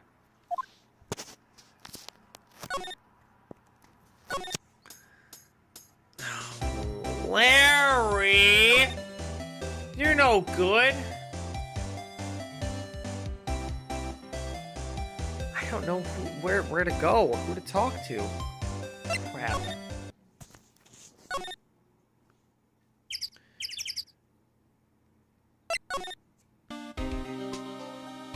Dang. Oh, crap. Oh, crap. Oh, I'm screwed. Oh, I'm screwed. Oh, I'm trapped. I mean, I guess I could just, like, talk to everybody about everything. Alright. Gotta examine everything. I posted for female. No. Okay. It's the mascot. Good luck. Okay. Choose detectives. Go to his computer screen. One of the detectives bubbles to himself. Please think about what you're doing, Jolinda. Don't take my Tommy away from me. No! Oh my god.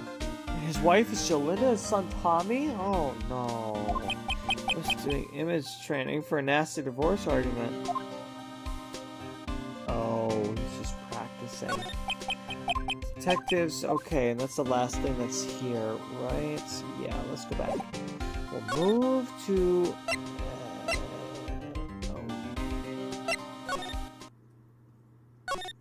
There's nothing to examine here. It's fine. Grossberg. Examine.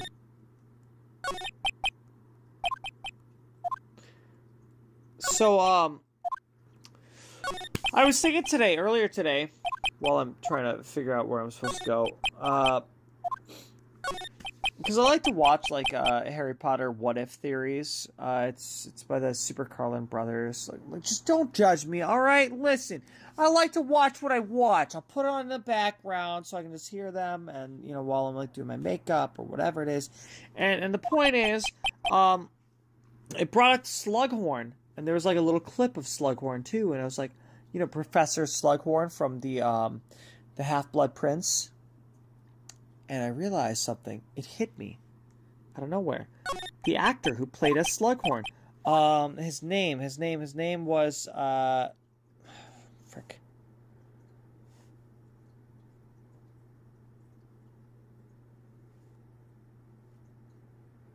It's Jim Broadbent. Jim Broadbent is the name of the actor. And get this, I had no idea. Like, that was the moment where it hit me. I was like, wait a second. Professor Slughorn, Moulin Rouge, Harold Ziedler. I realized at that moment, I was like, wait a minute. Harold Ziedler, the guy who was running the Moulin Rouge in the movie Moulin Rouge with Nicole Kidman and Ewan McGregor. Harold Ziedler, played by Jim Broadbent. Same guy who played Slughorn in the Harry Potter, as Slughorn. And so that got me going down that whole IMDb rabbit hole. We started questioning everything. I was like, I gotta find everything this guy's done. Nick! Why do you trust Mr. Edgeworth so much? Have you guys ever seen Robots? It's an animated film, Robots. Okay? Right? It also had Ewan McGregor in it. But, on a smaller role, Jim Broadbent played as Madam Gasket, who was like running like the meltdown center where they like take the old bots and old parts and just like shove them into the freaking incinerator. Madam Gasket. I had no idea. Like, I had just watched that too because like my boss / coworker wanted to watch Robots. You know? So he'll randomly put something on the tablet while we're working, and just like, you know, so I was mostly listening because I was doing dishes, and the tablet is in front of like the sandwich station, and so he was watching Robots. I came over and I saw occasionally while I was like, you know, doing other stuff, you know, but like anytime I was doing dishes or like prepping the other side of the room, I was just listening because I'd already seen it. I'd be quoting it while we were watching it. That's why I had like just seen that weeks ago. I had no idea. Jim Broadbent, Madam Gasket, same guy who was in both the Harry Potter and Moulin Rouge. And Moulin Rouge as Harold Ziedler, the Maharaja. You know? Yeah, right? Oh, great movie, Moulin Rouge, by the way. If you've never seen it, you should. But when we first met him, he was kind of a jerk, don't you think? Yeah, no, Edgeworth was a jerk when we first met him. You didn't know him back then. Back when he wanted to become a defense attorney. The unique New York. A defense attorney. Wait, was that when you two were classmates? Yes, in grade school. They saved me, Miles and Larry. They saved me and I'll never forget it. That's why I became a defense attorney, you know? What is he, that one guy for Final Fantasy X and or Kingdom Hearts? You know? Or maybe he's like Naruto? You know? Believe it. That's why I became a defense attorney, you know? What? There's an egg in my mouth. Hey, Larry, what's he talking about?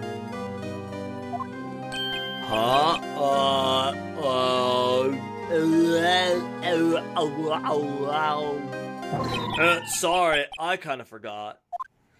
Okay, Nick, out with it. I'm going to hear this story today, and that's final.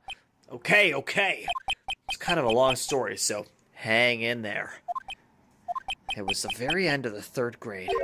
I was on trial. A class trial! A class trial? Do you remember, Larry? Spring, end of 3rd grade. A kid in our class got his lunch money stolen. Lunch money? Our school was really small. Every month, kids would bring in an envelope with money for lunch from home. Huh, I see. Anyway, this kid's envelope disappeared with $38 still inside. That's a lot of money. Oh, yeah. Now that you mention it, I do remember that. I think I spent that money on Pokemon cards. I mean, I didn't steal it. I can see why you'd forget, though. You were out of school that day. Anyway, the envelope had been stolen during PE class. Yeah, I was out of school because I was at the card shop buying the new Charizard card. I actually had a chance to buy a foil mint Charizard card. Back in the day. Back in like 1997 or whatever, when like the first generation of Pokemon cards were getting popular. It was for sale for $25 in a card shop. I could have bought it. $25 for Charizard, and it would have sold for like what? Like today, it's like hundreds of thousands of dollars? Millions? I don't know. I don't know how much a mint Charizard holo card is, but it's a lot. Had I known, you know? Whatever. You know, if I had a time machine, I'd save all those Pokemon cards I had back then. I was coming down with a cold, so I'd skip PE that day. I was the only one not in class. So, they thought you did it? Yeah. The kids in class said I should be put on trial. Trial? So the next day we held a classroom trial, with me as the defendant.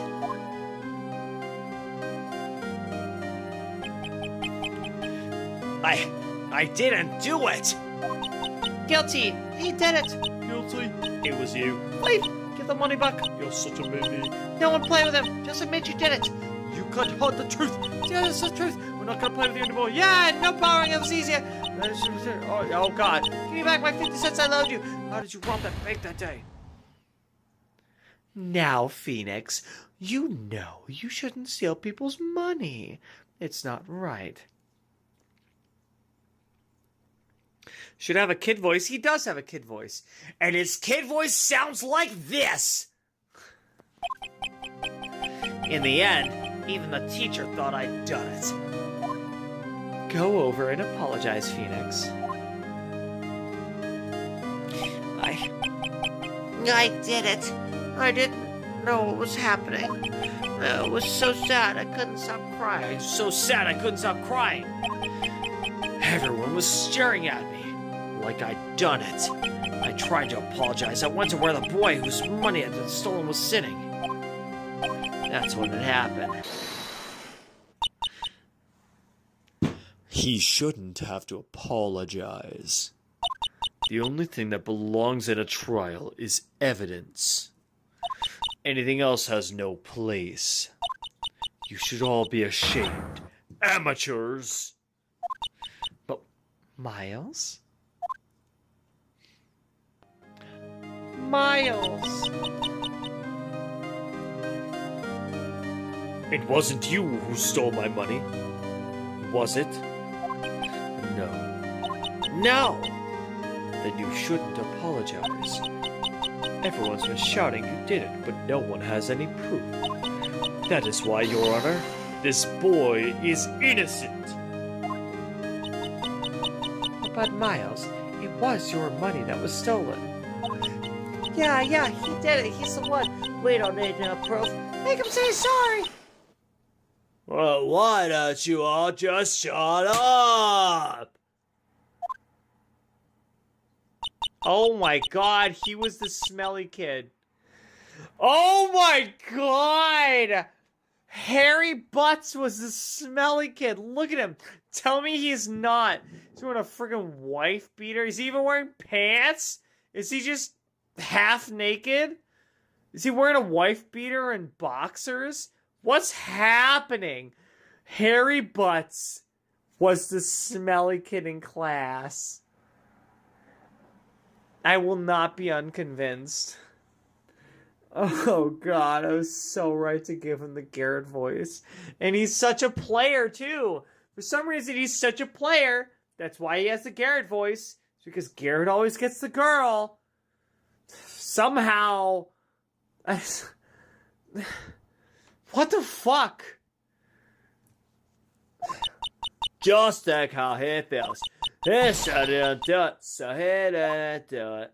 Yeah, look at that. He's wearing a freaking wife beater and boxers.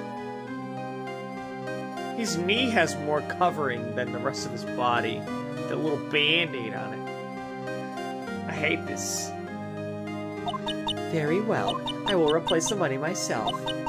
This class trial is over. Oh, bitch, I know this. The teacher stole it. That tells me right there, no teacher's gonna replace the money herself. Unless she's the one who stole it. She was like, I need money for cigarettes or gas or whatever. Nope, that's the one. Teacher did it. Case dismissed. Sus!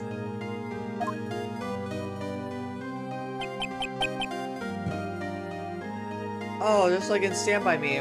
I don't know what that means. But I don't know what that means. That's how it happened. After that, the three of us were the best of friends. Wow, I had no idea. Well, we did tell you. Yeah, I had no idea either. I mean, I forgot. No, that makes sense. That's when I learned what it meant to be alone. Totally alone, without a friend in the world. You did a good thing, Larry. Yeah. Well, I was just lucky that I took the day off from school. If I'd been there, they would have thought I'd done it. So, I took it kind of personally, see. When something smells, it's usually the BUTZ. Anyway, Edgeworth and I talked after that class trial. That's when I heard his father was a defense attorney. I remember his eyes would shine when he talked about his father. I'm going to become a defense attorney, just like my father. A famous defense attorney. Then a few months later, he suddenly transferred to another school. The DL6 incident? Right. I'm not sure, but the transfer probably had to do with his father's death. That's so sad. It was several years later than when I heard Edgeworth's name again. In the trial for your sister's murder! I mean, there was an article about him in the newspaper. Yeah, it was totally different. Edgeworth is dressed like a D-bag as a kid. Yeah, probably. But whatever. He's a good guy. We know that. He's our second favorite, lawyer. Being honest. The headline was something like Dark Suspicions of a Demon Attorney. Take that! That should be the name of one of these games. I want to see a prequel. Dark Suspicions of a Demon Attorney. I want it as a prequel. Fabricating evidence, manipulating testimonies, covering up facts. The article said he'd do anything to get a guilty verdict. Anything. But why? Not lawyer, prosecutor. You're right. You're right. What happened? I mean, that's not the Edgy I used to know at all. Well, aren't prosecutors lawyers too? And defense attorneys are lawyers? They're all lawyers? Maybe I don't understand the terminology. Or they're all attorneys? He's a prosecuting attorney? I don't know. That's what I thought too. I tried to get in touch with him. I don't know how many times. He never replied. I guess he didn't want to see his old friends. I couldn't just drop it, though. I wanted to meet him, to learn why he had become who he became. That's when I decided. He's just our second favorite prosecutor, not lawyer overall. Oh yeah, no, that's fair. Wait, you don't mean... That's why you became a defense attorney, to meet Edgeworth? If I was a defense attorney, I knew he'd have to meet me whether he wanted to or not. In court. Edgeworth believed in me, and I believed in him. He's in pain, and no one's on his side. I'm the only one who knows the real Edgeworth. I'm the only one who could stop him, help him. I can help him. I just got really passionate, and I said stop. I don't know why. Whoa, Nick. I want to stop him too. No. God damn it. So, is that why you helped me out for free? Yes. I helped you because I believed in you. Except I don't remember saying I'd do it for free. Aw, Nick. Nick, we have to save Mr. Edgeworth. It's the last thing we do, okay? Right. It very well may be. First, there's that rental boat shop caretaker. We need to find out who or what he is. I'd settle for who? I guess I can clean out some of the evidence I no longer need. Okay, let's go. Okay.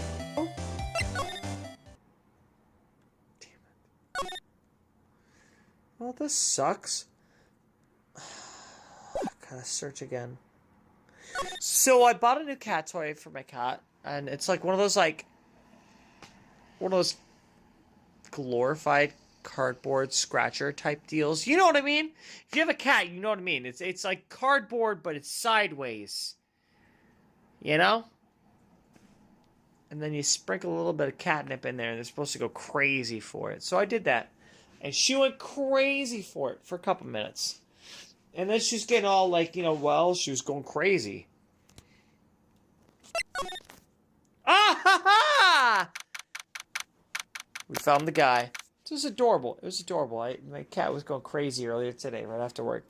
I like to get her toys that she can, like, use, on her own. Because, like, I'm gone at work a lot. Long periods of time. Or I'm just distracted by gaming. So, like, I don't want her to get bored. You look as grim as always.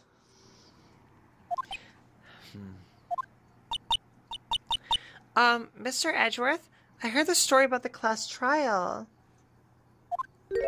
Class trial? What do you mean? You don't remember? No, I don't. Your lunch money was stolen, wasn't it, in 3rd grade? Lunch money? Oh, right. Yes, I do seem to remember something like that. Nick, I think you're the only one who really remembers. Well, it probably only really mattered to me anyway. Mr. Edgeworth, didn't you know? That trial was the reason Nick became a defense attorney. Ridiculous. Gee, thanks. That said, it does sound like the kind of thing you do. You haven't changed a bit, have you, right? So simple, to a fault even. Well, maybe, yeah, but I think you changed too much, Edgeworth. Perhaps. Hey, Edgeworth, why did you become a prosecutor anyway? You used to look up to your dad. You said you wanted to be a defense attorney, right? I couldn't let myself deny what reality like you. What do you mean? My father was taken from me, and And you want me to defend criminals? I'm sorry, Wright, but I'm not that good of a person. Our suspect was apprehended in your father's murder. One suspect was apprehended, right? Yes. The man trapped in the elevator with my father. His name was Yanni Yogi. He had to be the shooter, any way you look at it. Yet he was found innocent. The defense attorney got him off the hook. That would be Robert Hammond. On that day, 15 years ago, the three of us were trapped in that elevator for 5 hours. When we were rescued, we suffered oxygen deprivation. I'd lost all memory of the murder. Lost your memory? Even now, I can recall what happened in that elevator. That was the crux of Yogi's attorney's argument in court. He claimed Yanni Yogi had been not of sound mind due to oxygen deprivation. Yogi was released due to a lack of evidence. Innocent. And that's when I changed my mind. I started to hate defense attorneys. What's your relationship with Von Karma? He's my teacher, and a man who deserves respect. I learned everything I know of courtroom techniques from him. So he's like my sister was to you, Nick. They're innocent. It's not guilty. What? Potato, potato, Sky. Tomato, tomato. We're splitting hairs over here. He's a perfectionist of all things. In court, in his personal life, he's obsessed with doing everything perfectly. Perfectly, huh? In all cases he has taken on, none were left unsolved, and not one suspect was declared innocent ever. But that's... I know. It's possible some of the suspects were indeed innocent. However, it is impossible for us to accurately determine that in every case. All Von Karma does is his job, to find the suspect guilty perfectly. In any case, it's nigh well impossible to find a weakness in him. Should a weakness appear, he would do everything in his power to make it go away. Edgeworth? If what you're saying is true, you're headed for a guilty sentence tomorrow! Hey, he's right! There's an egg in my mouth. Now's no time to praise the enemy, Mr. Edgeworth. It's a strange situation in which I find myself, I admit. No kidding!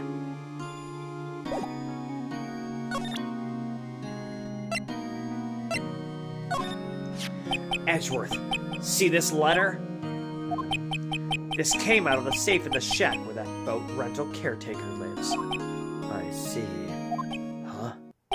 Revenge? On me? Who is that gold guy anyway? I don't know. Could he be an innocent defendant you got declared guilty or something? Nice, right? But I don't remember that old man. Not at all. So he was following this letter, then?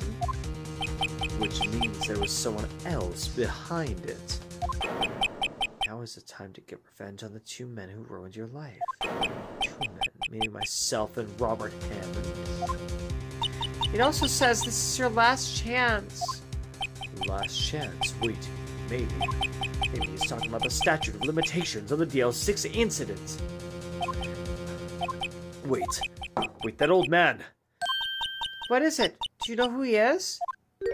Yogi. Could he be Yogi? Yogi? The suspect in the DL6 incident. The one who was found innocent.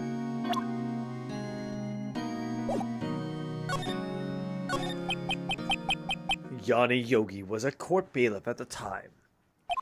We just happened to be in that elevator together 15 years ago.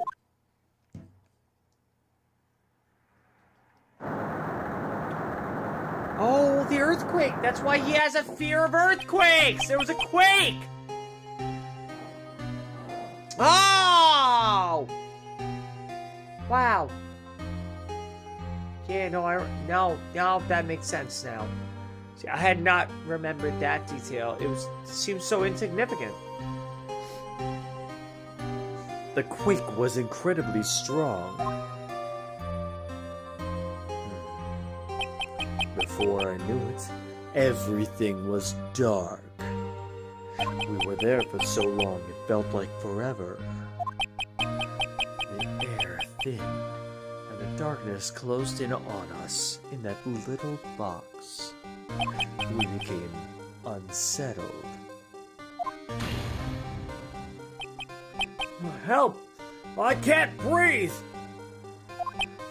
Quiet, I said quiet. You're not making this any easier. I want to get out! Help! Help us out! Don't shout. You'll just use up more oxygen. They've gotta have a way to break the windows there, right? Yeah, his dad was killed due to an earthquake, but not by Yanni Yogi or Edgeworth. Well, but we're gonna find out now who it is.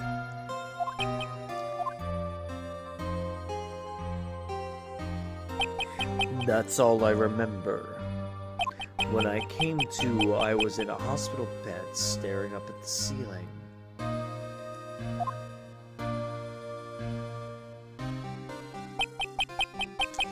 In court, Yanni Yogi's mental condition was called into question. They claimed the oxygen deprivation and stress had caused temporary insanity. In the end, the claim passed the court, and Yogi was found innocent.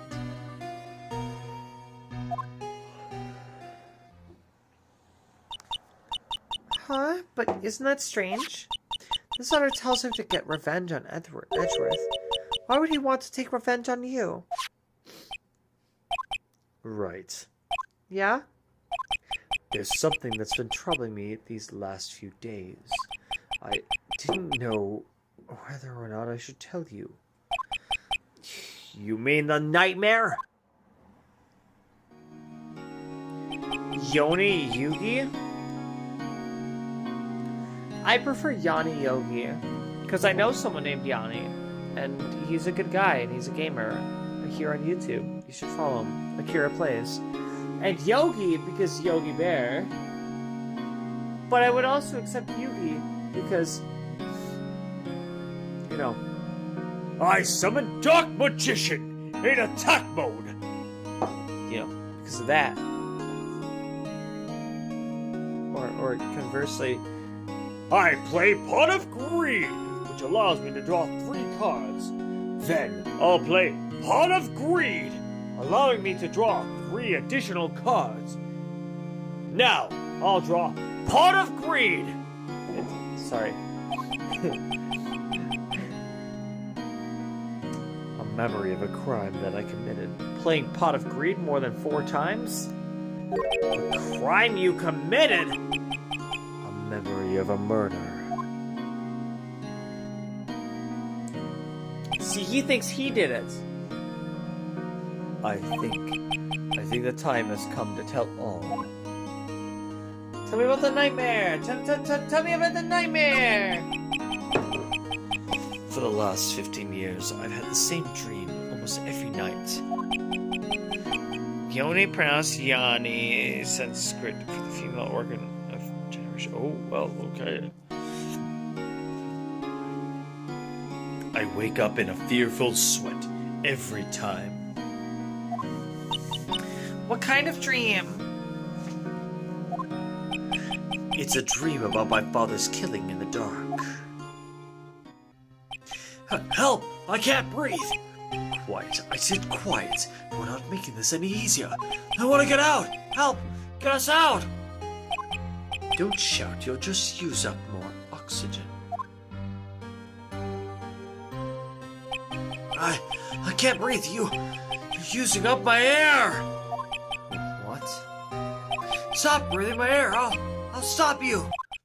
Ah! What are you? Stop breathing my air! No. Father. He's attacking Father. Then I see the pistol lying by my feet. I don't know if it was evidence from that day in court or the bailiffs. In the days I pick up the pistol. Get away! Get away from my father! Whoa!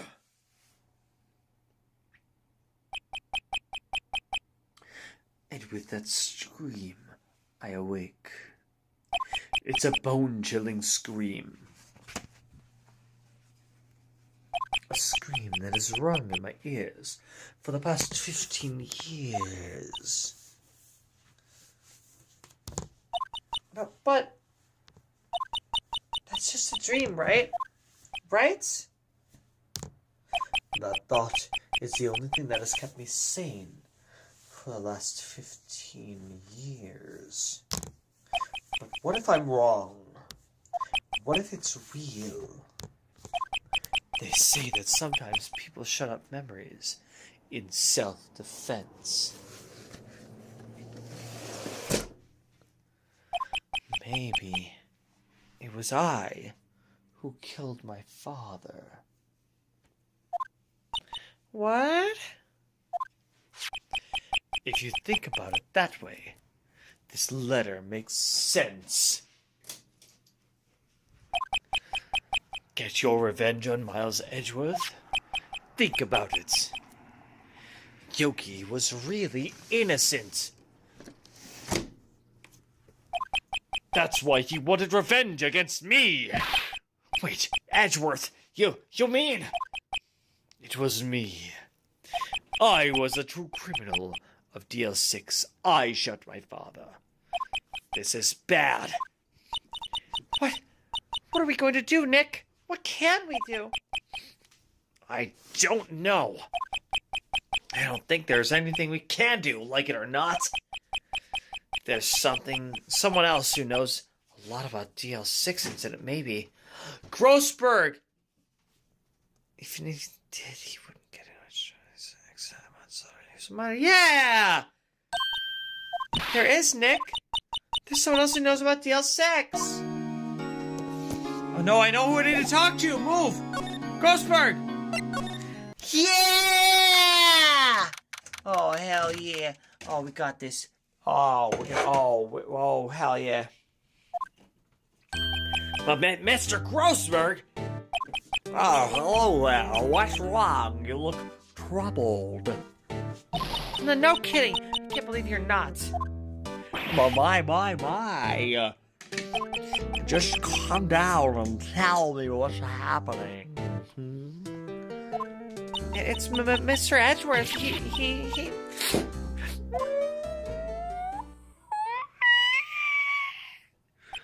I see. So, Edgeworth dreamt he shot his own father. It's only a dream. Only a dream. I wonder... What? If that's the case, then why do you two look so troubled? Well... Also, consider that... Yogi quite certainly holds a deep grudge against Miles Edgeworth. So deep he'd want to frame him for murder. This leads me to surmise that Mr. Edgeworth's dream was not a dream, it was real. As you imagined, Miles Edgeworth threw the pistol to save his father. The pistol fired, the deed was done. Like, he doesn't know how to use a gun? So, like, what do you mean? Clearly. It should be super obvious. Why are you throwing it? Whatever. No. I don't believe it. Yogi was suspected of murder, and his career as a bailiff was horrifically wrecked. Thus, he sought revenge on Miles Edgeworth. This was his last chance for the statute of limitations so close. What do you know about Edgeworth's father? He was a defense attorney. Oh, whoops. It sounds trite, but it's true. While he may have had one peer now that I think about it. Your mentor may fail. My sister? Gregory Edgeworth was very disapproving of Mr. Von Karma's techniques. That's no surprise. Von Karma is an extreme man. Oh, he had no peers, but he had a peer to be a fae. Okay, that's the part I skipped in the dialogue. Sorry, moving on. Forged testimonies from evidence or nothing to him. The result, he had a perfect written record in court. To bait him, Gregory Edgeworth tried to call attention to his methods. And? He lost. And died in despair, as it were. I see. When Gregory Edgeworth was killed, the police called a spear meal. That was your mother, Missy Faye.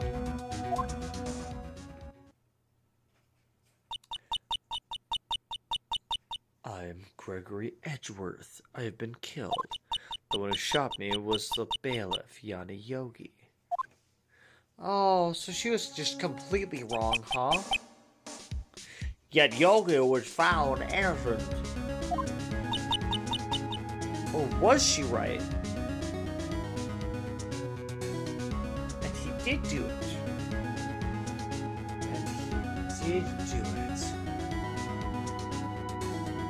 And Edgeworth isn't remembering killing his father. He's remembering killing somebody else. Everyone called her a fraud. That's right, she was a fraud. I mean, everyone thought she was, you see.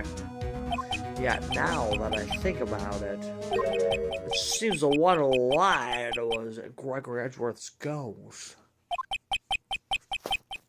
Gregory Edgeworth must have known who shot him. I don't believe it. So you're saying he falsified his testimony? That Edgeworth's dad lied to protect his son?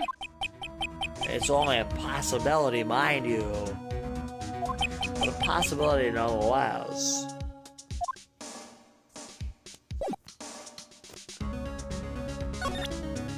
What if I present him with this? Oh ho, so this is the ladder. It does seem that Yogi was following this ladder when he killed Hammond. But why kill Robert Hammond? Hammond was a skilled defense attorney, but he defended clients not for their sake, but for his own. Huh? His own sake? Oh, thank goodness, because I have so many questions about that. Like, where is she now? He never trusted his clients, that one. The only thing he trusted was his own ability. But he got his client found innocent, so why should it matter? Actually, my dear, it's quite different. He won that innocent verdict for no one but himself. He was a free man, but socially he was ruined. Huh?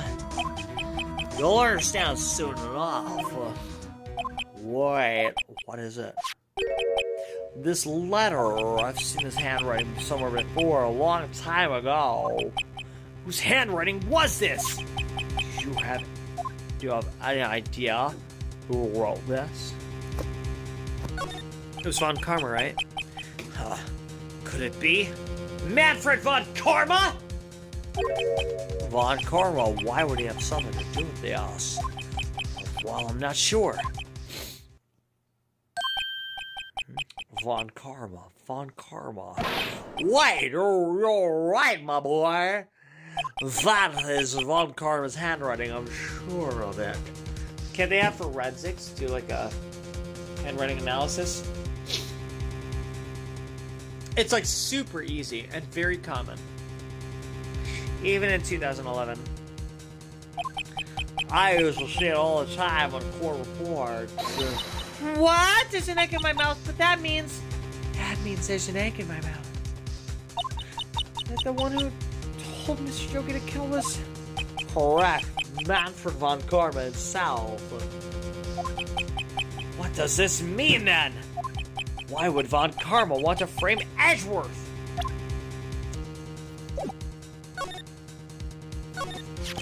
If it truly was von Karma or up his ladder, then he would know the truth.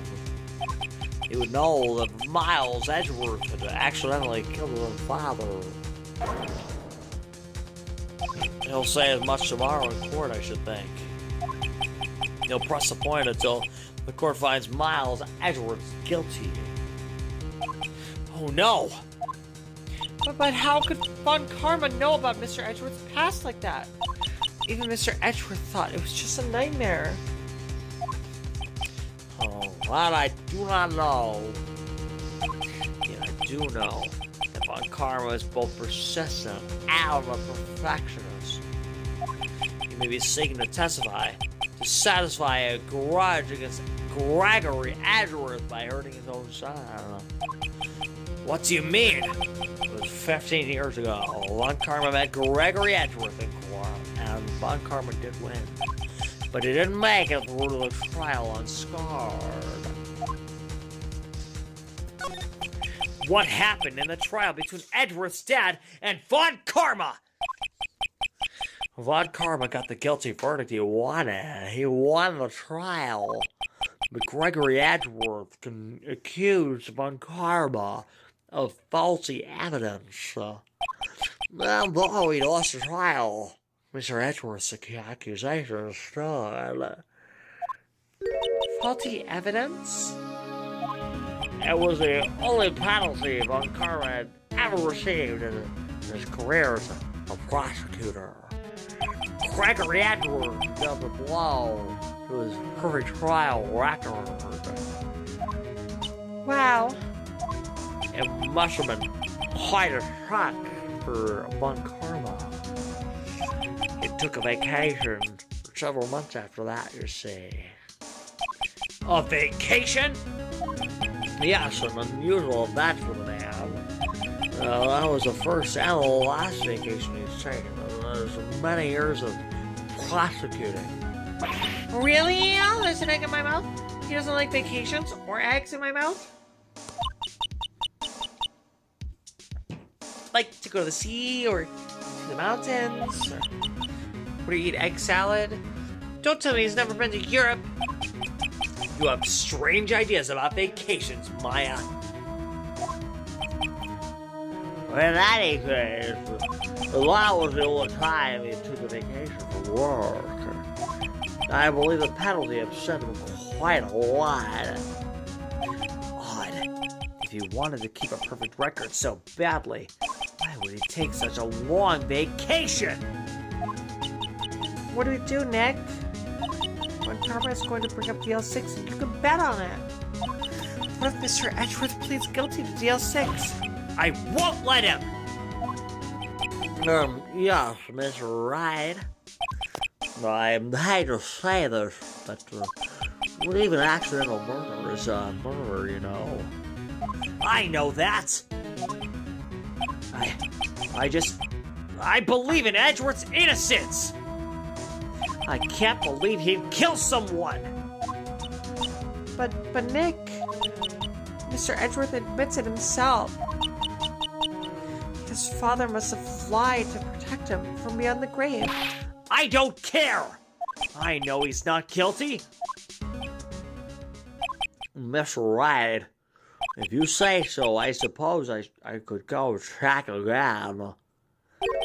The police files might hold something of interest. Mr. Grossberg, thank you! I can't promise anything. In fact, I think the chances of finding something are slim. I understand. That's not the... Murderers have the intention to kill. Intention? It means The police materials, huh?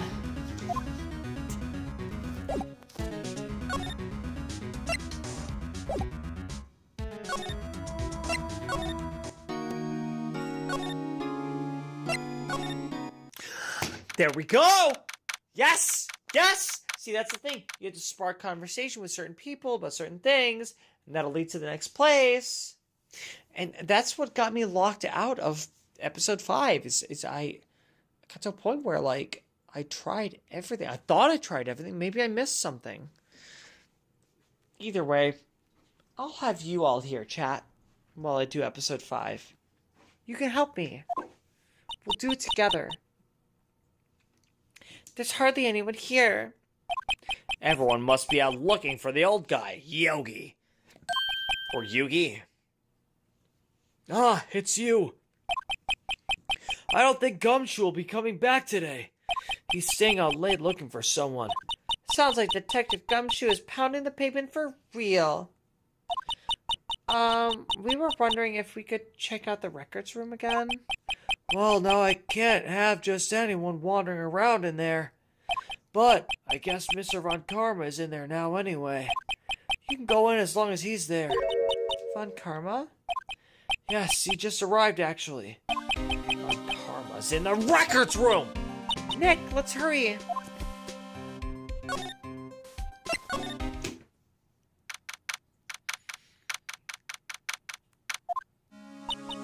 Dusty as always. We were only here for just yesterday. I'm sure they haven't had time to clean. What's wrong, Nick? Nothing. I was just noticing that he isn't here. Von Karma?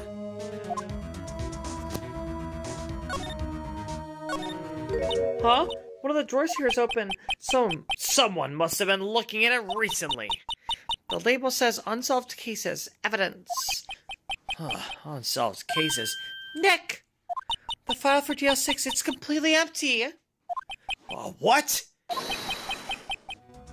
What are you doing here? Eek! Von Karma! You. How do you know my name? Huh? Have we met? Well, what are you saying? I have an egg in my mouth. We see each other every day, don't we? We're Miles Edgeworth's defense team. Defense team? Beg your pardon, is she? I rarely remember defense attorneys. They're like bugs to me. Needless things to be crushed. I can see how this guy was Edgeworth's mentor. Mr. Edgeworth is your student, right? A romanticist who still can't shed that veneer of amateurism, just like his father. Mr. Von Karma, you had an axe to grind with Mr. Gregory Edgeworth, didn't you? Me, a grudge against a mere defense attorney. Why? Because he dealt a blow to your otherwise perfect trial record. So you did. But what I don't get is, why did you take his son under your wing afterwards? The son of your most bitter rival. That, my dear attorney, is none of your business. Yo, he has crazy eyes. I got a hunch. Mr. Von Karma, have a look at this. This was you, wasn't it? You instructed Yanni Yogi to commit murder. Yanni Yogi. How many years has it been since I've heard him called by that name? He's a fool. I told him to burn it after he read it. What? Wow! Was him! Is he just trying to get a guilty verdict? Like, is he just doing this for clout? So you admit it? You wrote Mr. Yogi this letter? Yes, my dear defense attorney. Thank you for taking the trouble to bring it to me. You saved me from a lot of needless hassle. What? Nick, what is that thing? A stun gun. Oh, a stun gun for self-defense, usually. Indeed. 600,000 volts will course through your body like a dog touching an electric fence. 600,000. Oh, don't worry. People don't die from it, usually. Now, give me the letter. No! No! Oh, what are you? Nick, run! Ah! He got... Oh, I'm gonna beat his ass if he's shocked. Maya? Von Karma, you're dead. Maya! Out of my way. Ah!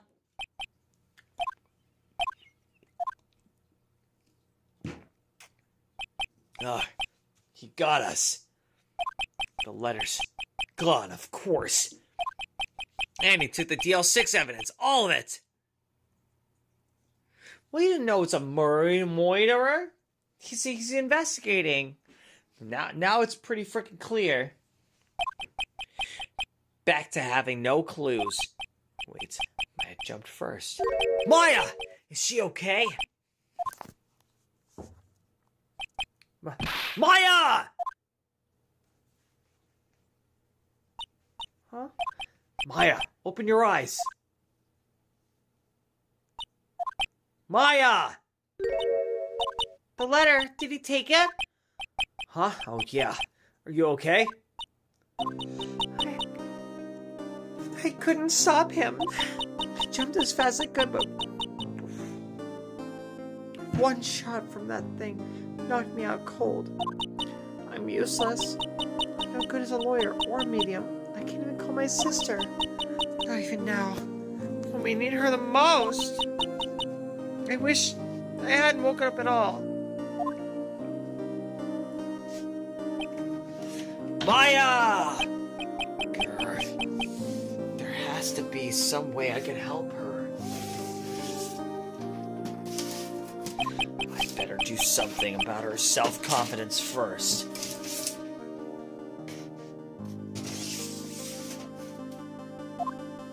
Huh?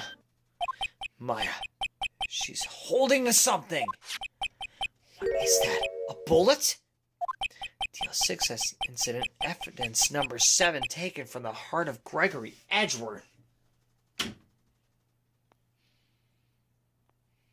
I remember. Von Karma was holding this when Maya jumped him. Okay. So that's what he really came there for. So it must be important. I'll prove it to you, Maya. You're most definitely not useless. I'll prove it to you in court tomorrow. To be continued. Next time on Kayleigh Plays Phoenix Wright, Ace Attorney. Of course I'm gonna save. Shut up about that. Tune in tomorrow night at 7 p.m. Central for the exciting finale of Phoenix Wright Ace Attorney Episode 4, and probably the start of, you know, Episode 5, right? So, for sure, I think we're going to finish this trial tomorrow. Also, tomorrow, Triple Play Wednesday, we've got, at 11 a.m. Central, a brand new game. New to my channel, anyways. It's something I played about 2 decades ago. And it's called Final Fantasy VII Crisis Core. And I'm so excited to finally play this again, only for the second time in my life. The first time I played it, I 100%ed it. And I'm going to try really hard not to do the same this second time through. Now that I'm playing it alongside you.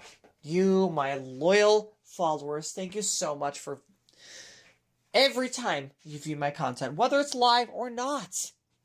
And that's why I want to treat you to a little something special Final Fantasy Crisis Core, starting tomorrow at 11 a.m. Central, where we play as Zack Fair, soldier, first class. But I think he doesn't start as first class soldier. I think that's how it ends, but I don't think that's how it starts. I think he's like third class or something. He's he's still pretty fresh on the scene at the beginning of this. I mean the Wu-Tang War, the war against Wu-Tang, where Yuffie's from, the Wu-Tang Clan. They're still at war with Shinra. The Wu-Tang Clan versus Shinra. There's a whole Wu-Tang war. I don't know. Whatever. The point is, stay tuned. And then 3 p.m. Central, we've got Loco Roco 2. A lot of fun there.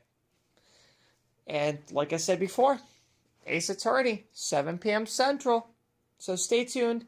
Don't forget to like, comment, and subscribe. And let me know in the comments down below what games you want to see me play in the future. A game that has been mentioned previously is Final Fantasy VII, the original, for the PS1. Gotta be honest, just playing Crisis Core is just gonna make me want to play the OG. So, honestly, there's gonna be a point where we're gonna have a stopping point with Ace Attorney. And I'm gonna be like, well, what do I play next? Do I play more Ace Attorney, or... I'm gonna play Final Fantasy VII. Okay, there, I said it. I'll do it. Alright? It's scary. Okay, it's very daunting. It's for the majority of my life, it was my favorite video game of all time, okay? I put a lot of time into that. Like hundreds of hours. You know, I even went back and I made the perfect chocobo. Like the highest tier of stats of chocobo. Like, you can't breed a chocobo higher in stats than the one that I got. I did that. It's crazy. Absolutely insane. The amount of time I spent breeding chocobos in Final Fantasy VII. That's how much I love that game. Okay? I tried to give credence to, credit to the people out there in the internet who are saying that Final Fantasy VI is the best Final Fantasy game ever, or best RPG, best Final Fantasy for sure, and Final Fantasy VII is crap. And I'm like, you know what? Maybe there's some truth behind that, but they're wrong, because Final Fantasy VI was awful. It hurt. It hurt a lot to play that, and I'll say it. Final Fantasy VII is the best Final Fantasy game ever made. Okay? There. I said it. Are you happy, chat? I'm going to play it. Okay? But first, Crisis Core. Right? So, stay tuned.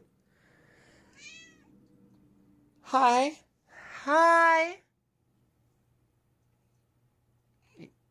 You're not going to say anything? Oh, there you are. You want me to play Crisis Core tomorrow? Oh, she said, oh. Anyways, with that, I think that this is going great. I hope you guys are enjoying this. And I can't wait until October. We're going to play some spooky games. And maybe even then, depending on when I finish Crisis Core, if it's during October. I don't know. We'll see. Maybe I'll play Dante's Inferno, since somebody suggested that for an 11 a.m. stream. We had several people suggesting, hey, why don't say it's a spooky game? Play that in October. Maybe October 11 a.m. streams. The point is, I'm starting Crisis Core tomorrow. Okay? Just stay tuned.